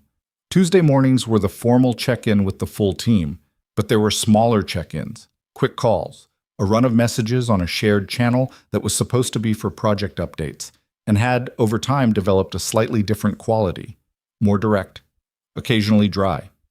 Once, at 11:30 on a Thursday night, she sent him a photograph of a wallpaper sample with the message, "This is what the interior team proposed for the Charleston entry. Tell me I'm not wrong to hate it." He had looked at it, a complicated floral pattern that was historically accurate and completely wrong for what the space was trying to say, and typed back, "You are not wrong." She had responded with a single word, "Thank you." Then, "Get some sleep." He had sat with his phone for a moment after that, in the half-dark of his kitchen, and noticed that something in him was warmer than it should have been from a work exchange about wallpaper. He put the phone down. He went to bed. He did not examine it, the way he had learned not to examine certain things before he was ready to deal with them. Chet, the Denver trip was in late November. 2 days, a contractor walkthrough, a community meeting with the neighborhood association that was required as part of the permit process. The property was a former railroad hotel in the Five Points neighborhood, built in 1907, with a grand lobby that had been subdivided at some point in the 1960s into smaller rooms and a facade that had been covered in panels of textured aluminum that looked like a decision made by someone who had lost an argument. Ethan arrived the evening before the meetings. Vivian arrived that same evening. Later, her flight from a board meeting in San Francisco had been delayed, and she came into the lobby of the hotel where they were staying carrying her bag and looking like someone who had been on 3 planes in 2 days and was functioning on infrastructure alone. He was at the bar having a beer when she walked through. She saw him, changed her direction, and sat on the stool beside him without ceremony. "Delayed," she said. "I figured." "Do they still have food?" The bartender materialized, and she ordered something hot and a glass of wine and sat with her elbows on the bar in a posture that was, for Vivian Mercer, the equivalent of lying down. She had her jacket off. Her hair was loose, which it almost never was in the office. She looked tired in a specific way, not depleted, but stripped of the extra layers she usually carried. "How was San Francisco?" he asked. "Fine. Our lead investor wants to accelerate the Portland timeline. I told him the building wasn't ready, and he told me timelines were flexible, and I told him concrete wasn't." She picked up her wine. "We agreed to disagree, politely." "You're sure you held the line?" "I held the line. Because Greg mentioned, Greg doesn't speak for my decisions," she said, without heat. "I know what he mentioned. I know he thinks we should move faster. Greg thinks everything should move faster because he believes speed is a proxy for momentum." She looked at her wine. "It's not. Momentum is a product of direction. Speed without direction is just noise." Ethan was quiet for a moment. "That's a good distinction." "It's an obvious one. Most people just don't slow down long enough to make it." She looked at him sideways briefly. "You already knew that. You held the Denver mark for 8 days before you submitted it to the team. I noticed." He had held it for 8 days because something in the letter spacing of the application variant had been half a degree wrong in a way that no one would likely notice until it was printed at large scale, at which point it would have been quietly wrong forever. He had found it on day 6 and fixed it on day 8. "I didn't know you were counting," he said. "I count a lot of things I don't announce." She said it simply, not pointedly. She got her food and ate with the same focused economy as always, but slower tonight. More like a person eating, less like a schedule being managed. He ordered another beer and they sat for a while in the comfortable quiet that had developed between them over the months. Not the silence of people who have nothing to say, but the silence of people who have said enough real things to each other that empty space doesn't feel like a problem to be solved. "Can I ask you something personal?" Ethan said. She looked at him. "You can ask?" "The no photographs in your office." She waited. "That's deliberate, right? Not just minimalist taste." She was quiet for a moment. "You're observant." "I look at things." "Yes, you do." She turned the wine glass a quarter turn on the bar. "The office is a workspace," she said finally. "What I put in it should serve the work. Personal photographs are for people who need to be reminded of their life while they're at work." She paused. "I don't need reminding. Or you don't want the people across the table from you reading it," he said. She looked at him. A long look. "Both," she said. It was the same word he'd used with Lily. He sat with that for a moment. "Is there a photograph you would put there, if you weren't being strategic about it?" She was quiet long enough that he thought she wasn't going to answer. Then she said, without looking at him, "My mother and me when I was 7, we were at the beach. I don't remember which one. She was laughing at something I'd said, and I was looking at the camera, and I looked. Very serious, very convinced of something." She almost smiled. "She died when I was 12. I only have 4 photographs of her." He did not say he was sorry because she hadn't said it to receive condolence. She'd said it because he'd asked, and she'd chosen to answer. "4's not nothing," he said. "No," she agreed. "It's not nothing." They sat at the bar for another 40 minutes after that. They talked about the Denver property, What the neighborhood meeting would need, what the community had historically been promised by developers who hadn't followed through, how to communicate something true rather than something marketable. They talked about Portland, the photograph on the pinboard, the way the trees were going to shape what the property could become. At some point around midnight, the bar got quieter. Vivian had finished her food and was on her second glass of wine, which was unusual for her, and there was something different about her at this hour. The armor still present, but worn loosely, like a coat you've unbuttoned and haven't bothered to take off. "I want to say something," she said, not looking at him. "Okay." "I didn't come to Linen and Salt just because of Renee." He had known this in some part of himself since the night it happened, but hearing it stated plainly was different from knowing it. He held it for a second. "I know," he said. She turned to look at him. "I came because of the portfolio, because I wanted to see what kind of person made work like that, whether the person matched the work." She held his gaze. "I'm not in the habit of explaining my decisions, but that one, I want you to understand it wasn't manipulation. I had a real project and a real professional interest, and those were both true, but they weren't the only reason." He looked at her. In the low light of the bar, with her hair down and the armor loosened, she looked younger and older at the same time. Younger in the openness, older in the knowledge of what openness costs. "Why are you telling me this now?" he asked. "Because we're going to be working together for at least another year," she said.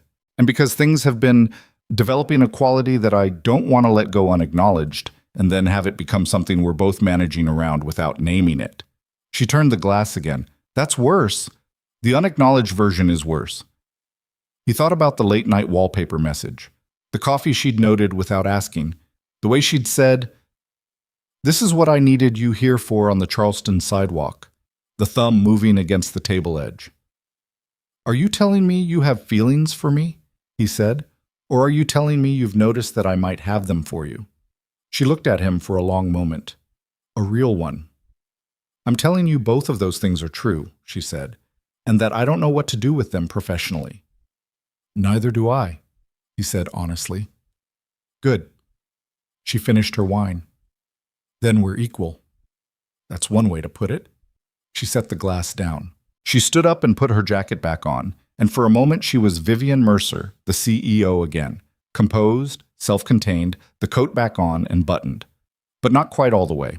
Something had been said that couldn't be unsaid, and they both knew it, and it sat in the space between them with a particular weight that was not comfortable and not uncomfortable, but simply real.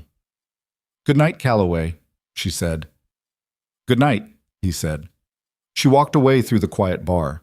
He sat with his mostly finished beer and stared at the rows of bottles behind the counter and thought about 4 photographs and a woman laughing at the beach and a little girl looking at the camera with the total conviction of someone who already understood something important. They did not talk about it on the Denver trip. They were professional for 2 days.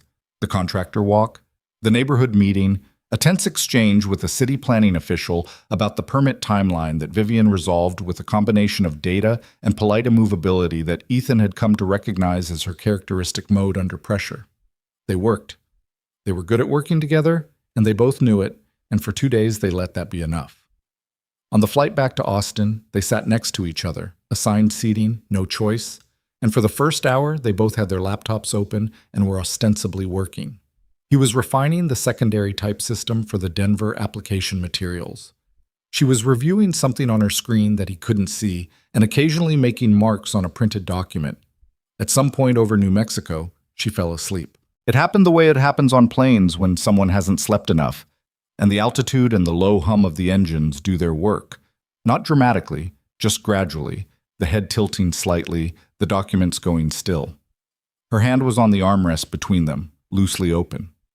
Ethan glanced at her. He looked back at his screen. He did not look at her again because that would have been a thing he was doing, and he was not ready to be a person who did that thing yet.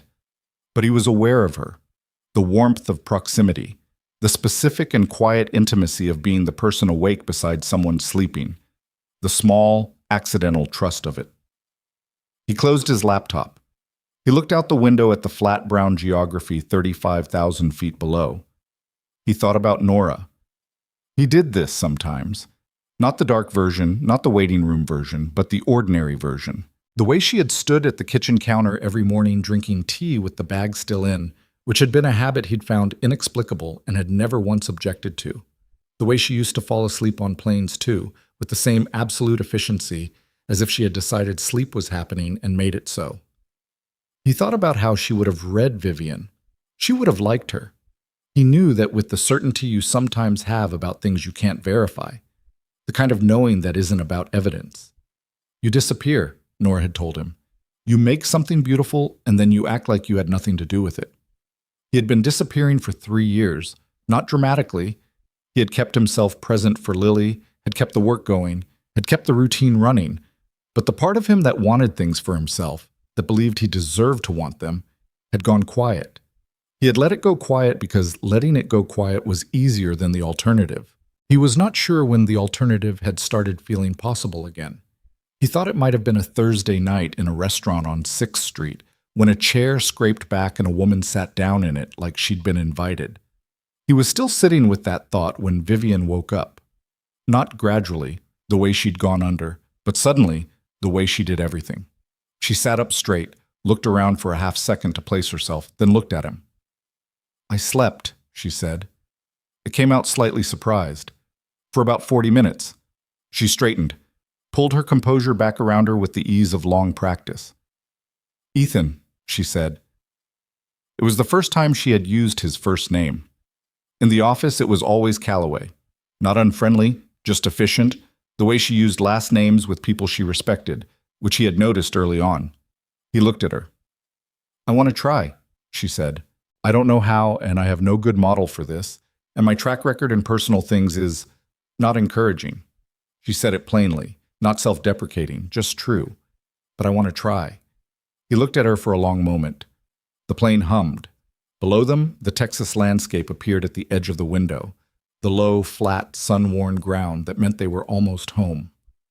My daughter thinks she's a big people, he said. Vivian blinked. What? She told me she's a big people. When I said a date was for grown-ups only. He paused.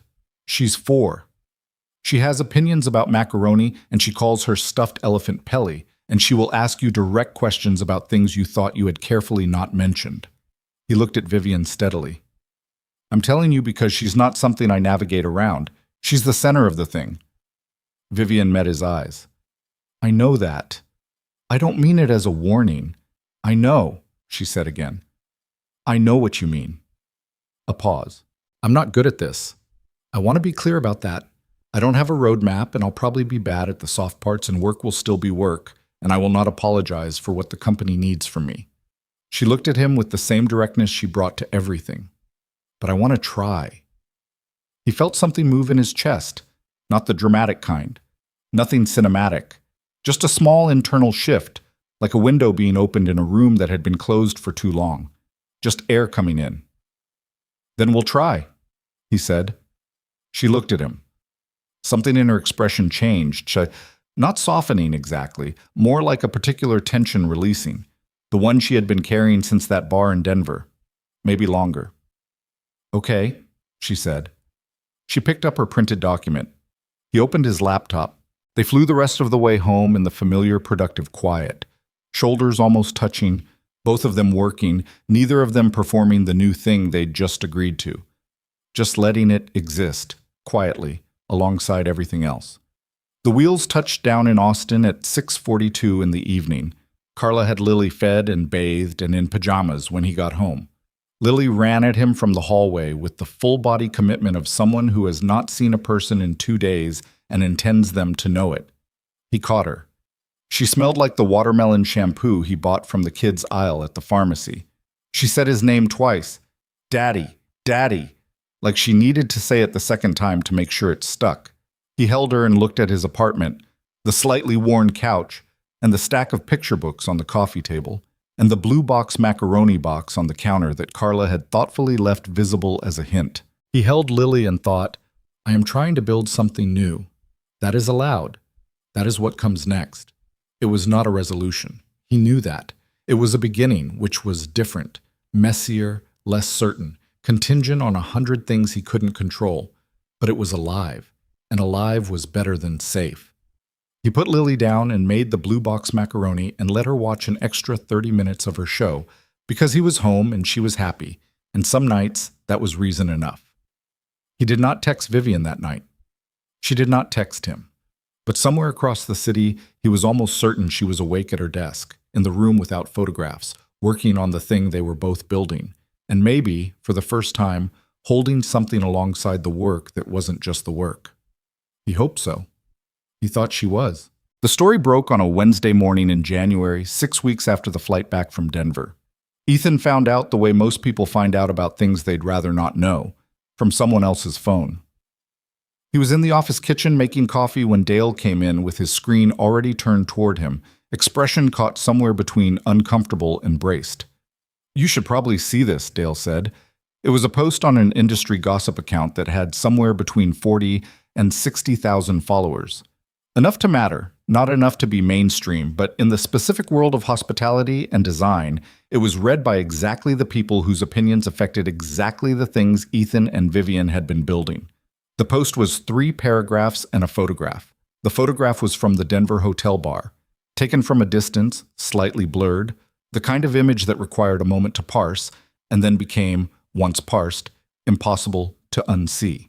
2 people at a bar, late at night, her with the wine, him with the beer, heads inclined toward each other.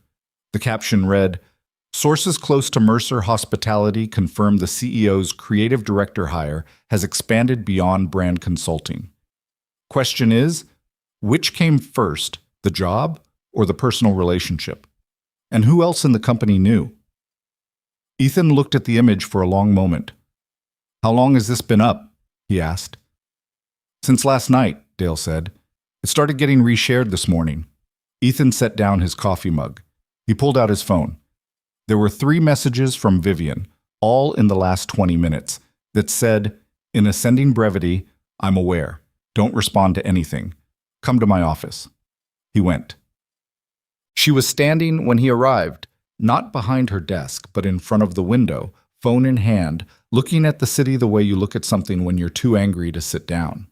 Her assistant, a new one, Renee had taken a different position within the company 3 months prior, was hovering near the door with the expression of someone waiting for a grenade to land. "Leave us," Vivian said. The assistant vanished. She turned around. Her face was controlled, but barely. There was something in the set of her jaw that Ethan had not seen before, a tightness that went beyond the professional. "You saw it," she said. "Dale showed me." "Have you responded to anything?" "No, I don't have your followers. I don't think anyone's coming to me." She turned back to the window briefly, then turned again, like she needed the movement. "The photograph is from Denver. Someone in that bar took it and held it for a month and a half and then sold it or shared it or... It doesn't matter how. It's out." "Who are the sources?" he asked. "I don't know yet. Could be anyone. Could be someone who recognized us and extrapolated. Could be something internal." She paused on that word in a way that told him it hurt. "My legal team is on it. The PR firm is on standby." She looked at him directly. "The problem is not the photograph. 2 people sitting at a bar is not a scandal.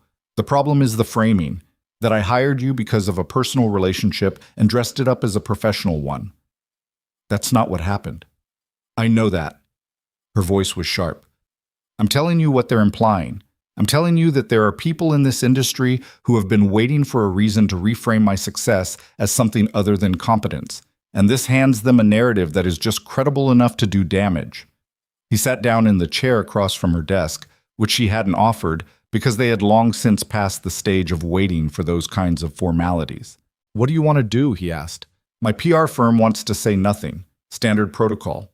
Don't feed it. Let it die." She was quiet for a beat. "My instinct is that saying nothing in this case reads as guilty, the kind of nothing that confirms the story by not denying it. So you want to respond." "I want to tell the truth," she said, "which is that I identified your work before I met you in person, that the project brief existed before I ever walked into that restaurant, that every professional decision was made on merit and can be demonstrated as such." She paused. "And that, yes, something personal developed after you were hired, and that is our business, not theirs, but not something I'm willing to pretend didn't happen." Ethan looked at her. "You want to confirm the relationship." I want to stop letting other people write the story of it. She looked at him with the same directness she'd had in a hotel bar in Denver when she'd said, "I want to try. This company is mine. I built it from a building nobody wanted. I'm not going to let some anonymous photograph reframe 12 years of work into a story about a woman who hired her boyfriend." She paused. "But I'm also not going to lie about who you are to me. I don't do that." He held her gaze. He thought about what telling the truth publicly would cost, not just professionally, but personally. The scrutiny, the way the story would be held and turned over by people who didn't know them, who would fit it into whatever shape made the most satisfying narrative.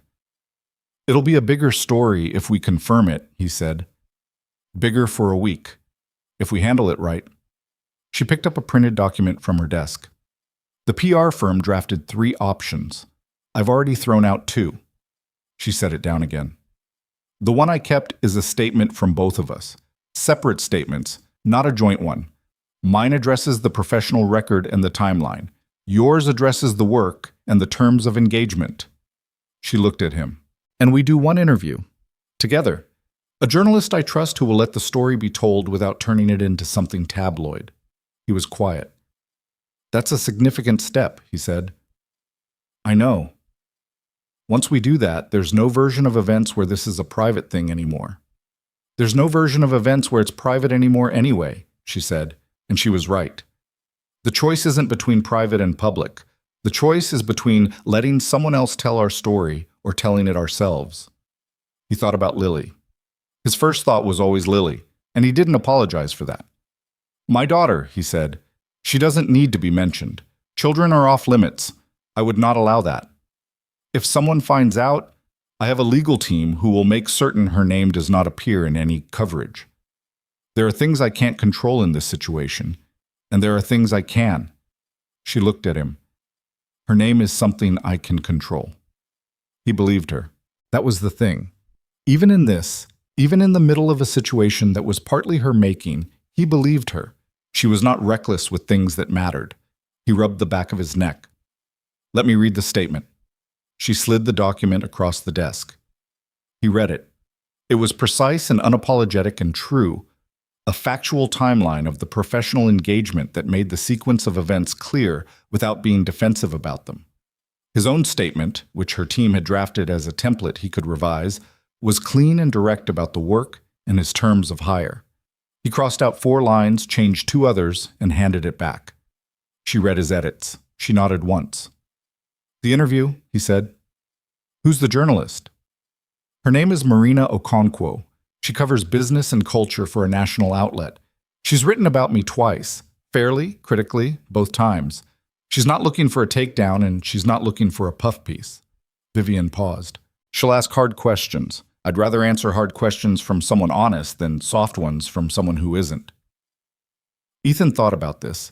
He had never been the kind of person who sought the spotlight, had built a career specifically in the background of other people's brands. The idea of sitting in front of a journalist and being the story, rather than the person who shapes stories, made something in him tighten. "I'm not good at talking about myself," he said.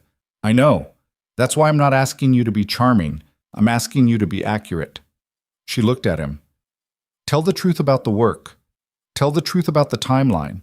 If she asks about us, don't perform and don't deflect. Just say what's true." He looked at the document in his hands. "Okay," he said. Yeet. The interview was on a Friday, in a conference room that wasn't the main one, so smaller, less formal, chosen deliberately. Marina Okonkwo arrived with a recorder and no photographer, which Ethan noted and was grateful for. She was in her late 30s, precise in her questions, with the particular quality of a good interviewer. She made silence work, left space instead of filling it, which meant you had to be careful not to fill it yourself with things you hadn't meant to say. She asked Vivian about the timeline. Vivian laid it out without embellishment. The portfolio review, the restaurant, the Monday call. She was factual and completely steady, and if she felt anything about the exposure of it, she did not show it in a way that Marina could use. She asked Ethan about the work. He talked about the Hawthorne Collective. He talked about what he'd found in Charleston and what the Compass Rose had meant for the direction of the identity. He talked about the 11-year-old hunting lodge in Portland and why a brand could not be honest if it didn't understand the ground it stood on. He was not charming about any of it because he was not performing. He was just accurate, and accuracy turned out to be enough. Then Marina looked at them both and asked the question they'd both known was coming. When did the professional relationship become personal? Vivian said, late November, long after the work was established and the value of it was already demonstrable. Marina looked at Ethan. She's right about the timeline, he said. And for whatever it's worth, the work didn't change when things became personal. If anything, it got harder because we were both more invested in getting it right. He paused. I needed this project, not for financial reasons only, for the kind of reasons that are harder to explain. It mattered to me. And the person who trusted me with it mattered to me, and those things didn't compromise each other. They ran alongside each other. Marina was quiet for a moment after he said that. Then she wrote something down and asked her next question, and the interview moved on. The article ran 10 days later. It was long, 3,200 words, and it was fair in the specific way of good journalism. It presented facts and let them carry the weight. It asked hard questions and printed the answers. It did not pretend the situation was uncomplicated, but it also did not pretend the complication was scandal. Marina had titled it, The Brand That Told the Truth. The lead was about Mercer Hospitality's rebrand, the work itself, the scope of it, what it represented for the company's trajectory. The relationship came in midway through, framed correctly, with the timeline intact. It quoted Vivian on the professional record and Ethan on the work. It quoted the investor who had been skeptical of the timeline as being impressed by the consistency of the vision. It quoted Greg Harmon, which surprised Ethan, saying the creative direction had reset the standard for what the company communicated about itself. The anonymous gossip account posted nothing in response. The reshares slowed and stopped over 48 hours and were replaced by shares of the actual article. A senior editor at a hospitality trade publication wrote a piece about the rebrand that spent 2 paragraphs on the relationship and 8 on the work, which was the correct proportion. The investors held. The staff, for the most part, held too. There were some awkward days in the office, a few conversations that stopped when Ethan walked in that then resumed because there was work to do and the work was real, and you cannot sustain drama around a project that is genuinely absorbing.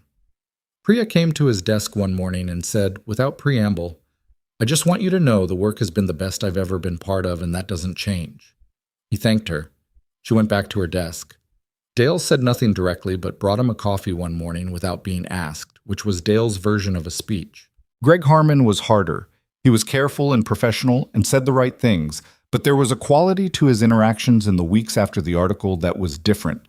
A careful distance, a slightly heightened formality that Ethan recognized as the behavior of someone recalibrating their position relative to a power structure that had shifted. It was not hostile. It was just honest in a way that Greg probably didn't mean to be transparent about. Ethan let it settle. Some things settled on their own if you gave them time and didn't prod them. The relationship itself developed in the specific way that real things develop, not smoothly, not cinematically, but in pieces that didn't always fit together on the first try. They were good in the work. That part was almost effortless, which should have been a warning of some kind but wasn't, because the easiness of the professional was in constant negotiation with the difficulty of everything else. She was, as she had warned him, bad at the soft parts. Not cold. He had understood early on that she was not cold, that the efficiency and the composure were a system she'd built for surviving the particular demands of her life rather than a reflection of what was underneath. But the system was old and well-practiced, and asking it to make room for something it hadn't accounted for was slow work. She forgot things that were not on a calendar. She went quiet for days when something at work was consuming her without thinking to say, I'm in a difficult stretch. Give me room. She asked for things indirectly when she should have asked for them directly, which was an irony given how direct she was in every professional context, but personal needs apparently lived in a different register. Ethan was not without his own complications. He was slow to speak when he should have been faster. He defaulted to solving things practically when the thing needed was just acknowledgement. He had a habit deeply ingrained of making himself smaller when he felt a conflict developing. Not disappearing exactly, but dimming, pulling back slightly, in the way of someone who had learned that being present sometimes meant being a target for grief. Nora had called it disappearing. She had not been wrong. There was a night in February when Vivian had canceled plans at the last minute because of a property crisis. A plumbing failure at the Denver site that was going to set the timeline back 3 weeks. And Ethan had said it was fine and meant it, mostly, but the mostly had come through in something in his voice that she'd heard. And 2 days later, she'd shown up at his apartment at 7:30 in the evening with takeout from the Thai place on his block that she'd remembered him mentioning once, 3 months ago. Lily had answered the door with him and stood looking up at Vivian with the total unfiltered appraisal of a 4-year-old encountering a new person. Vivian looked down at her. Something in her face changed, not dramatically, just a small adjustment, a recalibration, the way you adjust your whole self when you encounter something that is smaller and more real than you were prepared for. "Hi," Lily said. "Hi," said Vivian. "Why do you have food?" "Because your dad told me about this restaurant, and I wanted to try it." Lily considered this. "Did you try it?" "I haven't yet. I brought it here." "Oh," another long look. "My name is Lily." "I know. I'm Vivian." Lily turned and walked back into the apartment in the decisive way of someone who has gathered the necessary information and moved on. Over her shoulder, "Daddy, Vivian's here. Can she stay for dinner?" Ethan looked at Vivian, who was standing in the doorway with Thai takeout and an expression he had never seen on her before. Slightly thrown, slightly wide open, the armor not just loosened, but briefly off entirely. "She's something," Vivian said quietly. "Yeah," he said. "She really is." Vivian stayed for dinner. She sat at the kitchen table across from Lily, who cross-examined her with the methodical curiosity of a small person who has learned that adults reveal things if you ask the right questions. Did Vivian have a dog? No. Did she want one? She didn't know. What was her job? She had hotels. Were they big hotels? Some of them. Did the people who stayed in the hotels get to keep the little soaps? Vivian said yes. Generally, they were encouraged to. Lily said that was good because the little soaps were the best part. At one point, unprompted, Lily said, "My mom died." The table went quiet. Ethan watched Vivian hold the statement, but the way it arrived, flat and factual, the way only children can deliver information that adults circle for months. "I know," Vivian said. "I'm sorry." Lily looked at her with those clear, assessing eyes. "Do you have a mom?" "I did," Vivian said. "She died too, when I was not that much older than you." Lily processed this. She looked at her macaroni, the blue box kind which Ethan had made because it was a Tuesday and some things were constants. Then she looked back at Vivian. "That's really sad," Lily said, with such direct and unperformative compassion that Ethan had to look away briefly. "Yeah," Vivian said. Her voice was even, but something in it had shifted. It was. Lily reached over and patted Vivian's hand twice. I thought a gesture so like something an adult would do that it landed in the room like a small revelation, and then went back to her macaroni. Vivian looked at Ethan across the table. He met her eyes. He did not say anything. He didn't need to. After dinner, after Lily had been put to bed and the takeout containers cleared and the apartment had settled into its nighttime quiet, they sat on the couch and Vivian was more still than he had ever seen her. Not the controlled stillness of the office. Something else. Something that had been moved and hadn't entirely found its way back. "She's extraordinary," Vivian said. "She patted your hand." "I know." Pause. "I was not prepared for that." "Nobody ever is," he said. "She does it to people she decides have earned it." Vivian was quiet for a moment. "What does she think about—" She gestured, meaning them. "This. She thinks you're interesting. Coming from a 4-year-old, that's significant endorsement." Vivian looked at the dark middle distance of his living room. "I want to be careful with her," she said. "I want to be good at this part. I don't have a reference point for it, and I know I'm going to get it wrong." She looked at him. "But I want to try to get it right." "That's all anyone does," he said. She looked at him for a long moment. Then she leaned into him. Not dramatically, just slightly, enough that her shoulder was against his, and she stayed there without saying anything else. He thought about all the things that had been required to get to this specific moment. The 2-hour wait, the card on the counter, the Charleston walk, the Denver bar, the flight home over flat brown ground, the photograph in a gossip post and the article that replaced it with something true, the takeout container and the cross-examination of a 4-year-old. None of it had been clean. None of it had arrived in the right shape the first time. But it was real, all of it, every hard and imperfect and complicated piece of it. And real was what he had stopped believing he deserved, somewhere in the long, flat stretch after losing Nora. He had been wrong about that. He put his arm around her carefully, because some things needed to be done carefully. She didn't stiffen. She didn't manage it. She just allowed it, which was its own kind of statement from a person who did not allow things easily. Outside, Austin went on being itself. The traffic and the warm night and the particular quality of the city's light, that low amber that turned everything slightly golden after dark. Inside, the apartment held its breath around something small and essential, just like it always did, just like it always had.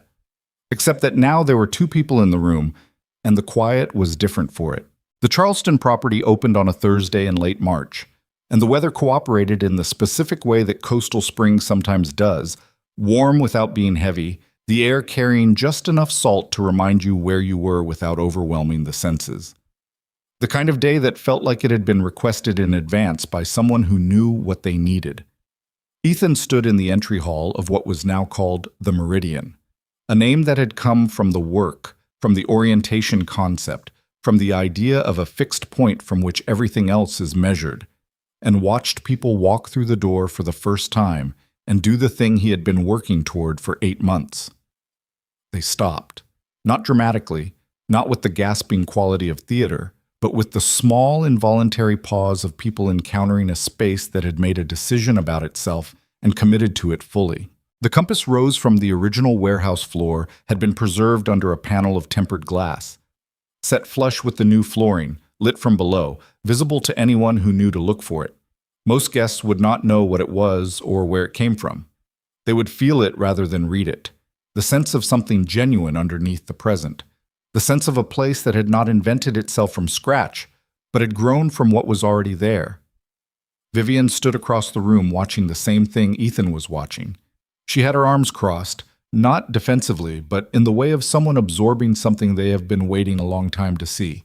She was dressed for the occasion without being formal about it. Clean lines, the same quiet authority she always carried, but something looser in her expression than there used to be. Something that hadn't been there a year ago when he had watched her eat alone at a restaurant table, like a person who had grown fully accustomed to her own company. He walked over. She heard him coming and said, without turning, "There." He looked where she was looking. A couple in their 60s, guests, not staff, here for the soft opening weekend, had stopped in the middle of the entry hall, and the man had his hand lightly on the woman's arm, and they were both looking up at the ceiling, where the original iron beams had been cleaned and left exposed, and where the late afternoon light came through the restored windows in long, amber-edged bars that moved slowly as the sun dropped. They were just looking, standing still in the middle of a room and looking at it the way you look at something when it gives you a feeling you weren't expecting. "That," Vivian said again, quietly. "Yeah," Ethan said. She turned to look at him. Her expression was the same one he had seen for the first time in his kitchen in February when Lily had patted her hand at the dinner table. That brief, unguarded openness, the armor not just loosened, but genuinely set down. She did not say you did good work, or this is what I hoped for, or any of the things that could have been said accurately. She just looked at him in a way that said she knew what this had cost, and she had watched him pay it, and she valued the thing that had been made. He understood by now that this was how she said the things that mattered. "Your grandmother would have liked it," he said. She looked at the compass rose under glass across the room.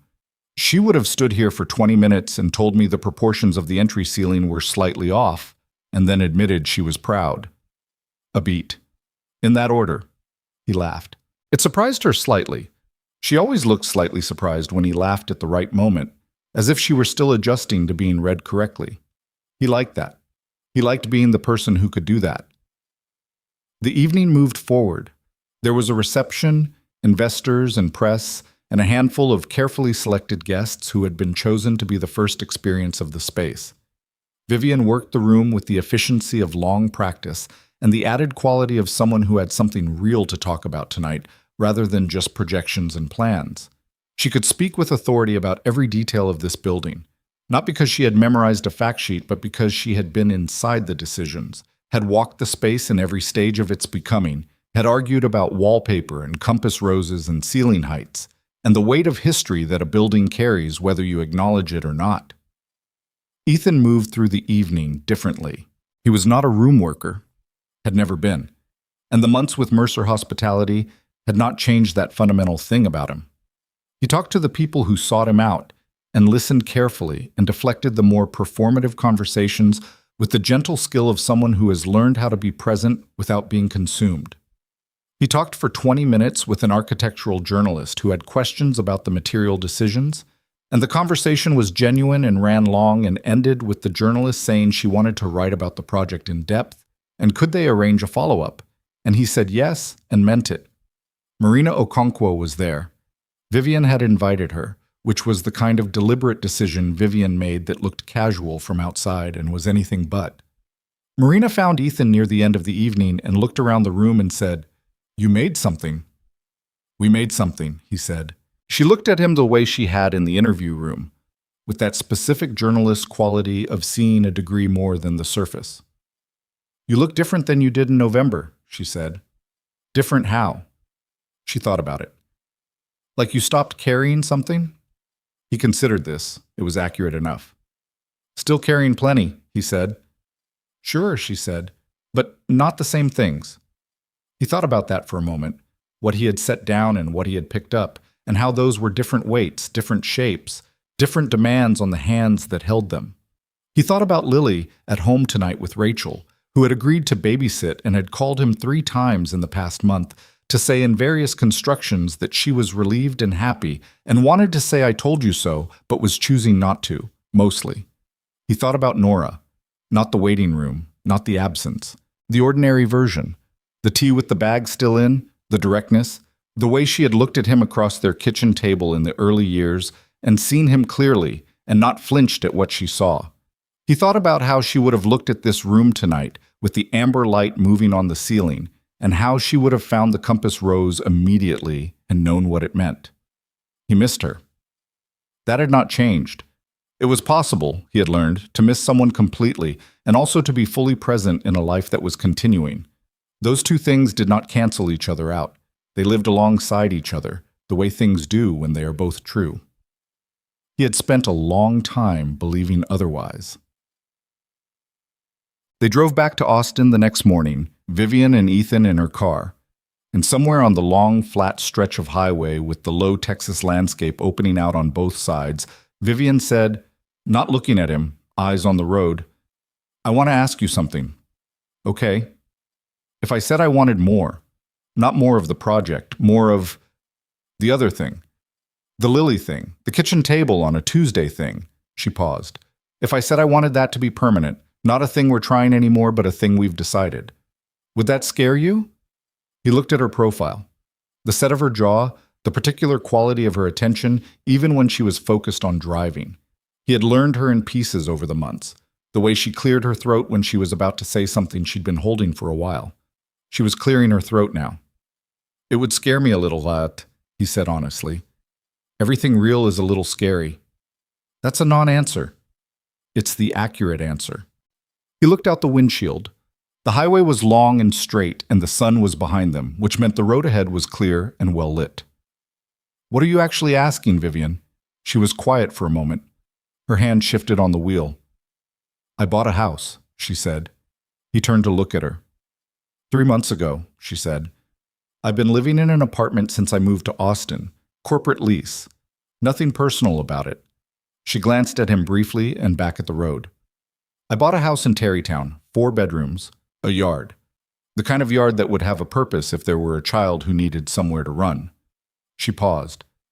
"I haven't told you because I was waiting to understand why I bought it, whether it was about me or about more than me." He sat with this for a moment.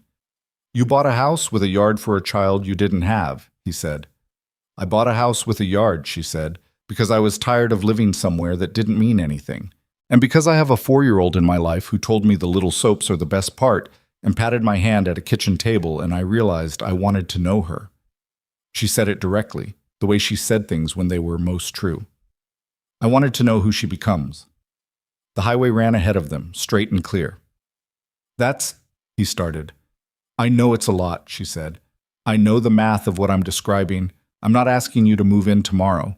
I'm not asking you to make a decision in a car on I-10. She paused. I'm asking whether it's a direction you want to move in.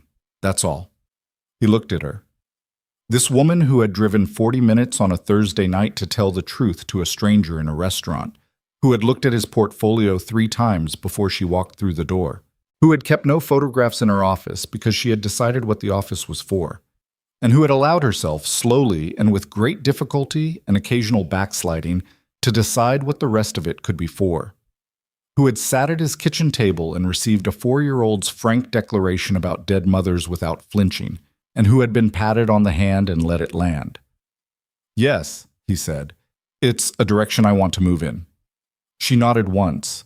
She did not cry, because she was not someone who cried in cars on highways, probably, or at least not in front of people. But her hands on the wheel shifted again, and something in her shoulders released, and she drove the rest of the way home in the particular quality of silence that follows a thing you have been waiting a long time to say and have finally said. The house in Terrytown was on a street lined with live oaks that were old enough to have settled into the sidewalk, their roots lifting the concrete in slow, patient rebellion.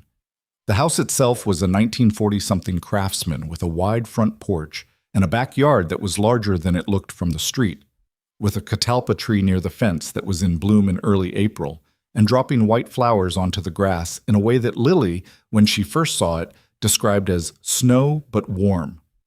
They moved in on a Saturday in June, which was 4 months after the highway conversation and 3 weeks after Ethan had sat down with Lily and explained, as simply as he could, with the same respect for her intelligence that he always tried to bring to their conversations, that they were going to live somewhere new, that Vivian was going to be living there too, that it was going to be different from what they had now, but that the things that mattered, the blue box macaroni, Pelly the elephant, the Friday night movie ritual, the fact that he would always be there, none of that was changing. Lily had listened to all of this with the focused attention she brought to new information. Then she had said, "Does Vivian know about the macaroni rule?" He had said he would make sure she was informed. Lily had nodded, satisfied, and asked if she could have the room with the window that looked into the catalpa tree. She could. Moving day was not cinematic. Moving day was boxes and tired arguments about where the couch should go, and Lily getting underfoot in a way that was joyful and also genuinely impeding the movement of furniture, and Vivian, who had presumably managed 100 complex projects, discovering that the logistics of combining 2 households had a particular chaos that did not yield to management. She stood in the middle of the living room at 2 in the afternoon, surrounded by boxes, with a look on her face that was partly overwhelmed and partly something else. Present, Ethan thought, just fully present in the mess of it. Rachel showed up at 4 with food from the barbecue place 2 blocks over and sat on the porch and watched the chaos with the benevolent satisfaction of a person who had been right about something important and was finally allowed to enjoy it. She and Vivian had a careful, mutually respectful relationship that had developed over the months, 2 people who both loved Ethan in different ways and both had opinions and had worked out, gradually, how to share the space around him. "She's good," Rachel had told him a few weeks prior, in the specific tone of a sister who has been watching carefully and has reached a verdict. "She's hard work, but she's good."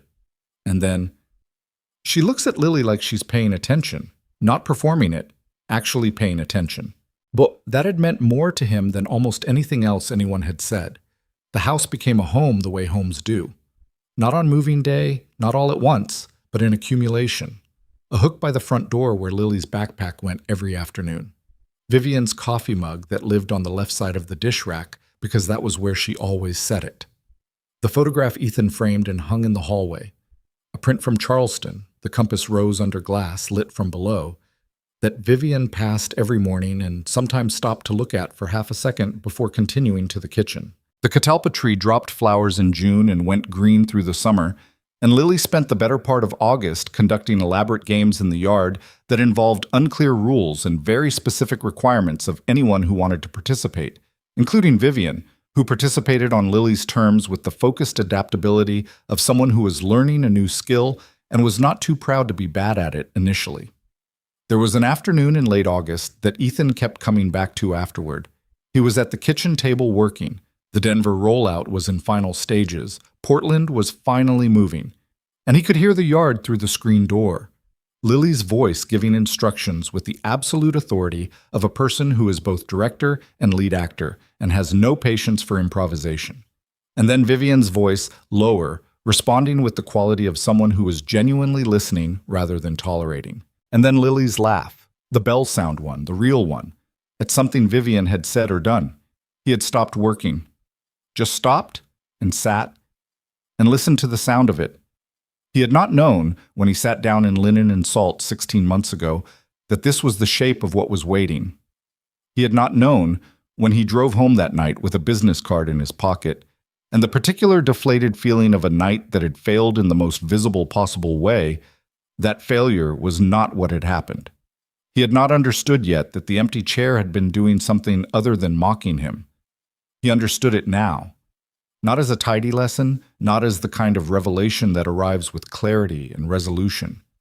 Life was not structured like that, and he had been around long enough to distrust the moments that felt too neat. But as a truth that had accumulated gradually, in pieces, the way the identity for groundwork had accumulated in his notebook late at night before it was ready to be a real thing, knowing where north is doesn't tell you where to go. It just means you can't pretend you're lost. He had been lost for a long time after Nora. Not dramatically, not in ways that were visible to everyone, but in the specific way of a person who has stopped believing that forward is a real direction. Who has made a very good peace with staying exactly where they are, because staying is survivable, and moving feels like it costs something that cannot be spent. The cost, it turned out, was not what he had thought. Portland opened in October of the following year, 18 months behind the original optimistic schedule and 3 months past the revised realistic one. And nobody who stood in the finished space would have known the difference between the timeline they'd planned and the timeline they'd lived, because the building felt like something that had arrived in its own time, rather than been delivered. The moss-covered roof had been preserved. The Douglas firs stood the way they had always stood, indifferent to the renovation and the delay and the infrastructure disaster and the permit fight and all the human scrambling that had happened at their feet. The building pressed itself into the ground the way it always had, and inside it felt like what it had always felt like.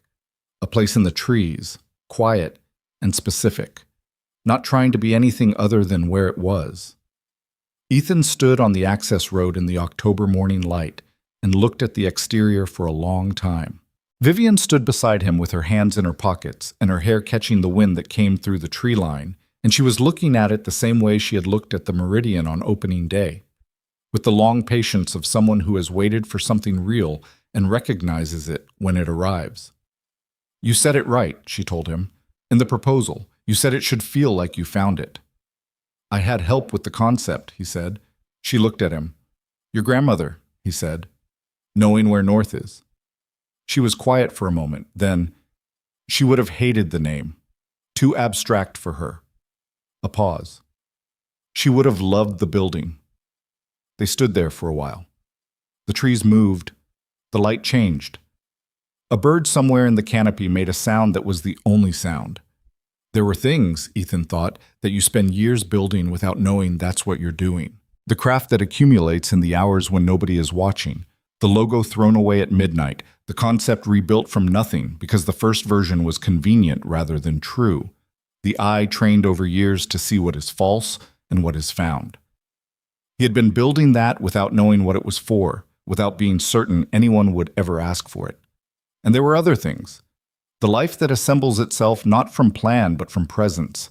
From showing up to the Tuesday morning and the difficult conversation and the yard game played on a 4-year-old's terms and the moving day argument about the couch.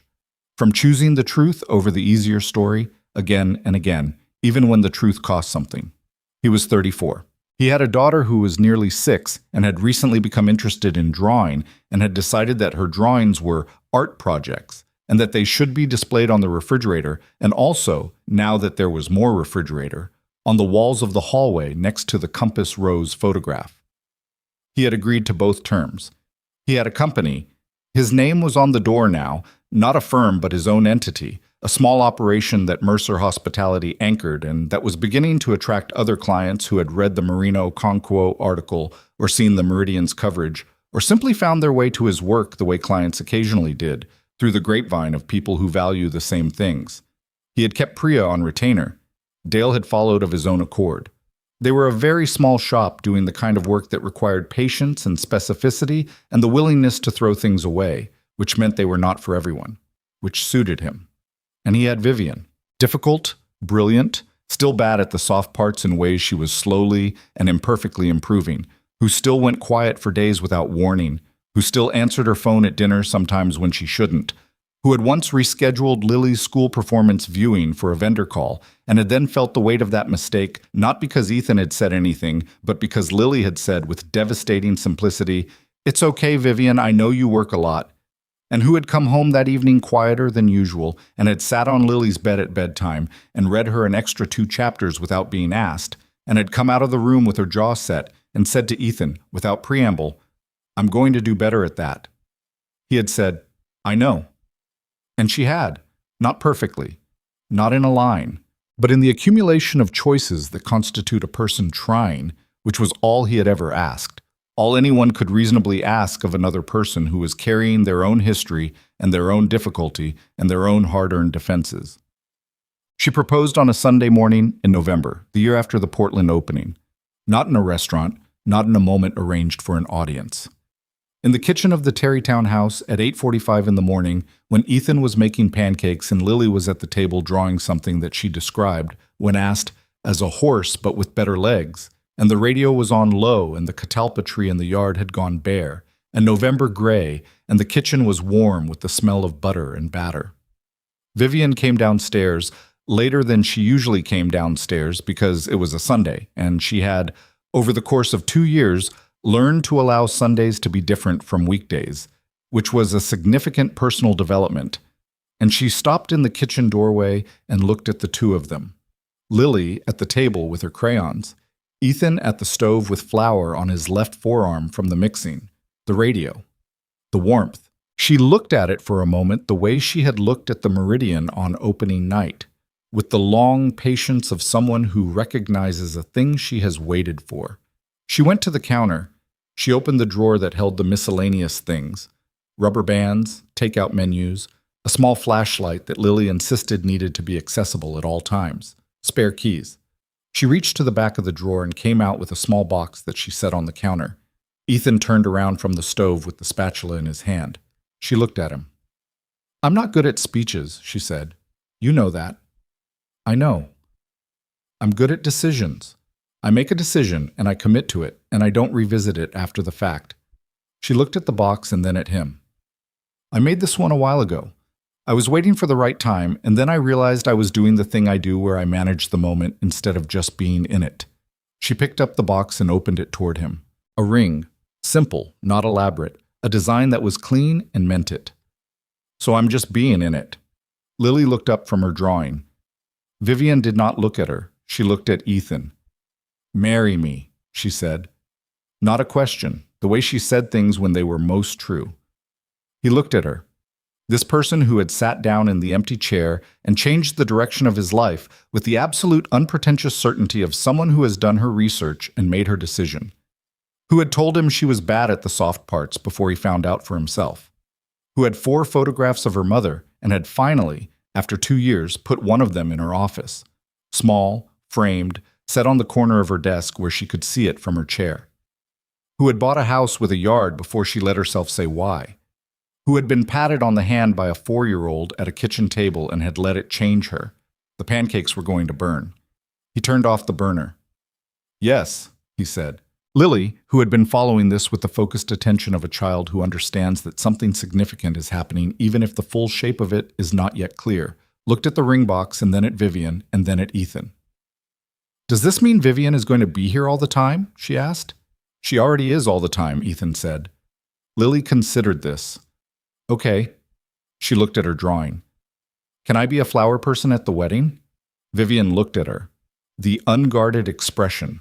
The one Ethan had first seen in a hotel bar in Denver when Lily's name came up. The one that had become more frequent and less surprising over 2 years, but never entirely ordinary. You can be whatever you want, Vivian said. Flower person, Lily confirmed. With a basket, not one of those small ones. A real basket. A real basket, Vivian agreed. Lily went back to her horse with better legs. Ethan put the ring on and looked at his hand for a moment. The unfamiliar weight of it, the simple fact of it, and then looked at Vivian, who was still standing at the counter with the open box, watching him the way she had watched the people in the Meridian who had stopped in the entry hall and looked up at the ceiling and felt something they hadn't expected. The pancakes are ruined, he said. I'll make more, she said. You don't know how to make pancakes. I'll learn. She put the empty box back in the miscellaneous drawer next to the flashlight and the rubber bands and the spare keys. I learned things. He started the batter over. She stood beside him at the counter and watched him work with the particular focused attention she brought to things she was trying to understand, and Lily narrated her drawing from the table, and the radio played something from a station that nobody had chosen because the radio had been on for so long that it had become part of the room's ambient life. And outside the bare catalpa tree stood patient in its November gray, waiting for spring with the unhurried certainty of something that has done this before and knows the outcome. The wedding was in April when the catalpa would be blooming again, and Lily carried a basket, a real one, not a small one, and dropped white petals on a path that led to a ceremony surrounded by the people who had been present for the pieces of it. Rachel, who had been right and was permitted to say so, and said it warmly and only twice. Priya and Dale, who had been there for the work that was the beginning of everything. Marina Okonkwo, who came as a guest and not a journalist, and who looked at the room with the same quality of seeing she brought to everything. The investor who had wanted to accelerate the Portland timeline and had been told that concrete wasn't flexible, who had ultimately understood that Vivian's instincts were worth following even when they were inconvenient. Greg Harmon came. He and Ethan had reached the kind of détente that happens when two people work together long enough in close quarters to understand each other's limitations and decide the working relationship is worth maintaining anyway. Greg had loosened over 2 years some of the corporate language, still said aligned occasionally, but less reflexively, and once, at a production meeting, had said something genuinely funny that surprised the whole room, including himself. People grow, Ethan had found. Not dramatically, not in the ways the stories suggest, but in the small accumulated decisions of daily proximity to people who require them to be honest and present and occasionally better than they had planned. Lily dropped her petals with the seriousness of someone who has been given an important task and intends to execute it correctly. She was 6.5 now and had strong opinions about chapter books, and had decided she wanted to learn to draw horses professionally, which she described as being an artist, with the flat certainty of someone who has made a career decision and does not expect it to be questioned. When the officiant asked Vivian if she took Ethan, the full name, the formal moment, she said I do with the same quality she said everything that was most true, directly, without ceremony, like a decision already made. When she asked Ethan, he said it back the same way. And that was the whole of it, and the whole of it was enough. Afterward, when the photographs were done and the dinner was running and the backyard of the Terrytown house was full of the sounds of people who had gathered around something real, Ethan stood at the edge of the yard near the catalpa tree and held a glass of something and looked at the life he was inside. Lily was across the yard with Rachel's youngest, running a game that appeared to involve the flower basket and a system of rules that changed when she was losing. Vivian was 20 feet away talking to the investor with the focused precision of someone who is at their own wedding, and also, quietly, still the CEO of a growing company, which was exactly who she was and not a contradiction. She glanced at him across the yard. A brief look, not lingering. Just a check. You're there, I'm here, we're both in this. And then back to the conversation. He raised his glass slightly. She turned back without changing her expression, but something at the corner of her mouth moved. He thought about the restaurant on 6th Street, the empty chair, the way the evening had arranged itself, Renee's absence, the long wait, the particular humiliation of being the man everyone had tried not to look at too directly. He thought about reaching for his coat and the chair scraping back, and a stranger sitting down in it with the ease of someone who had already decided where she belonged. He had been waiting for the wrong thing that night. He had thought the empty chair was a failure, evidence that nobody was coming, that the attempt had been wrong from the start, that moving forward was something he was not entitled to. He had sat with that belief for 2 hours and been ready to carry it home. But the chair had not been empty because nobody was coming. It had been empty because the right person wasn't there yet. This is the thing that doesn't fit on a greeting card and doesn't survive being said out loud at most dinner tables, but is true anyway. Loss does not have a schedule. Grief does not honor the timelines you set for it, and neither does whatever comes after. The life you build in the aftermath of losing someone is not a replacement for the life you had. It is a different life, carrying a different weight, asking different things of you. It does not erase what was. It is not required to. You are allowed to grieve and to continue.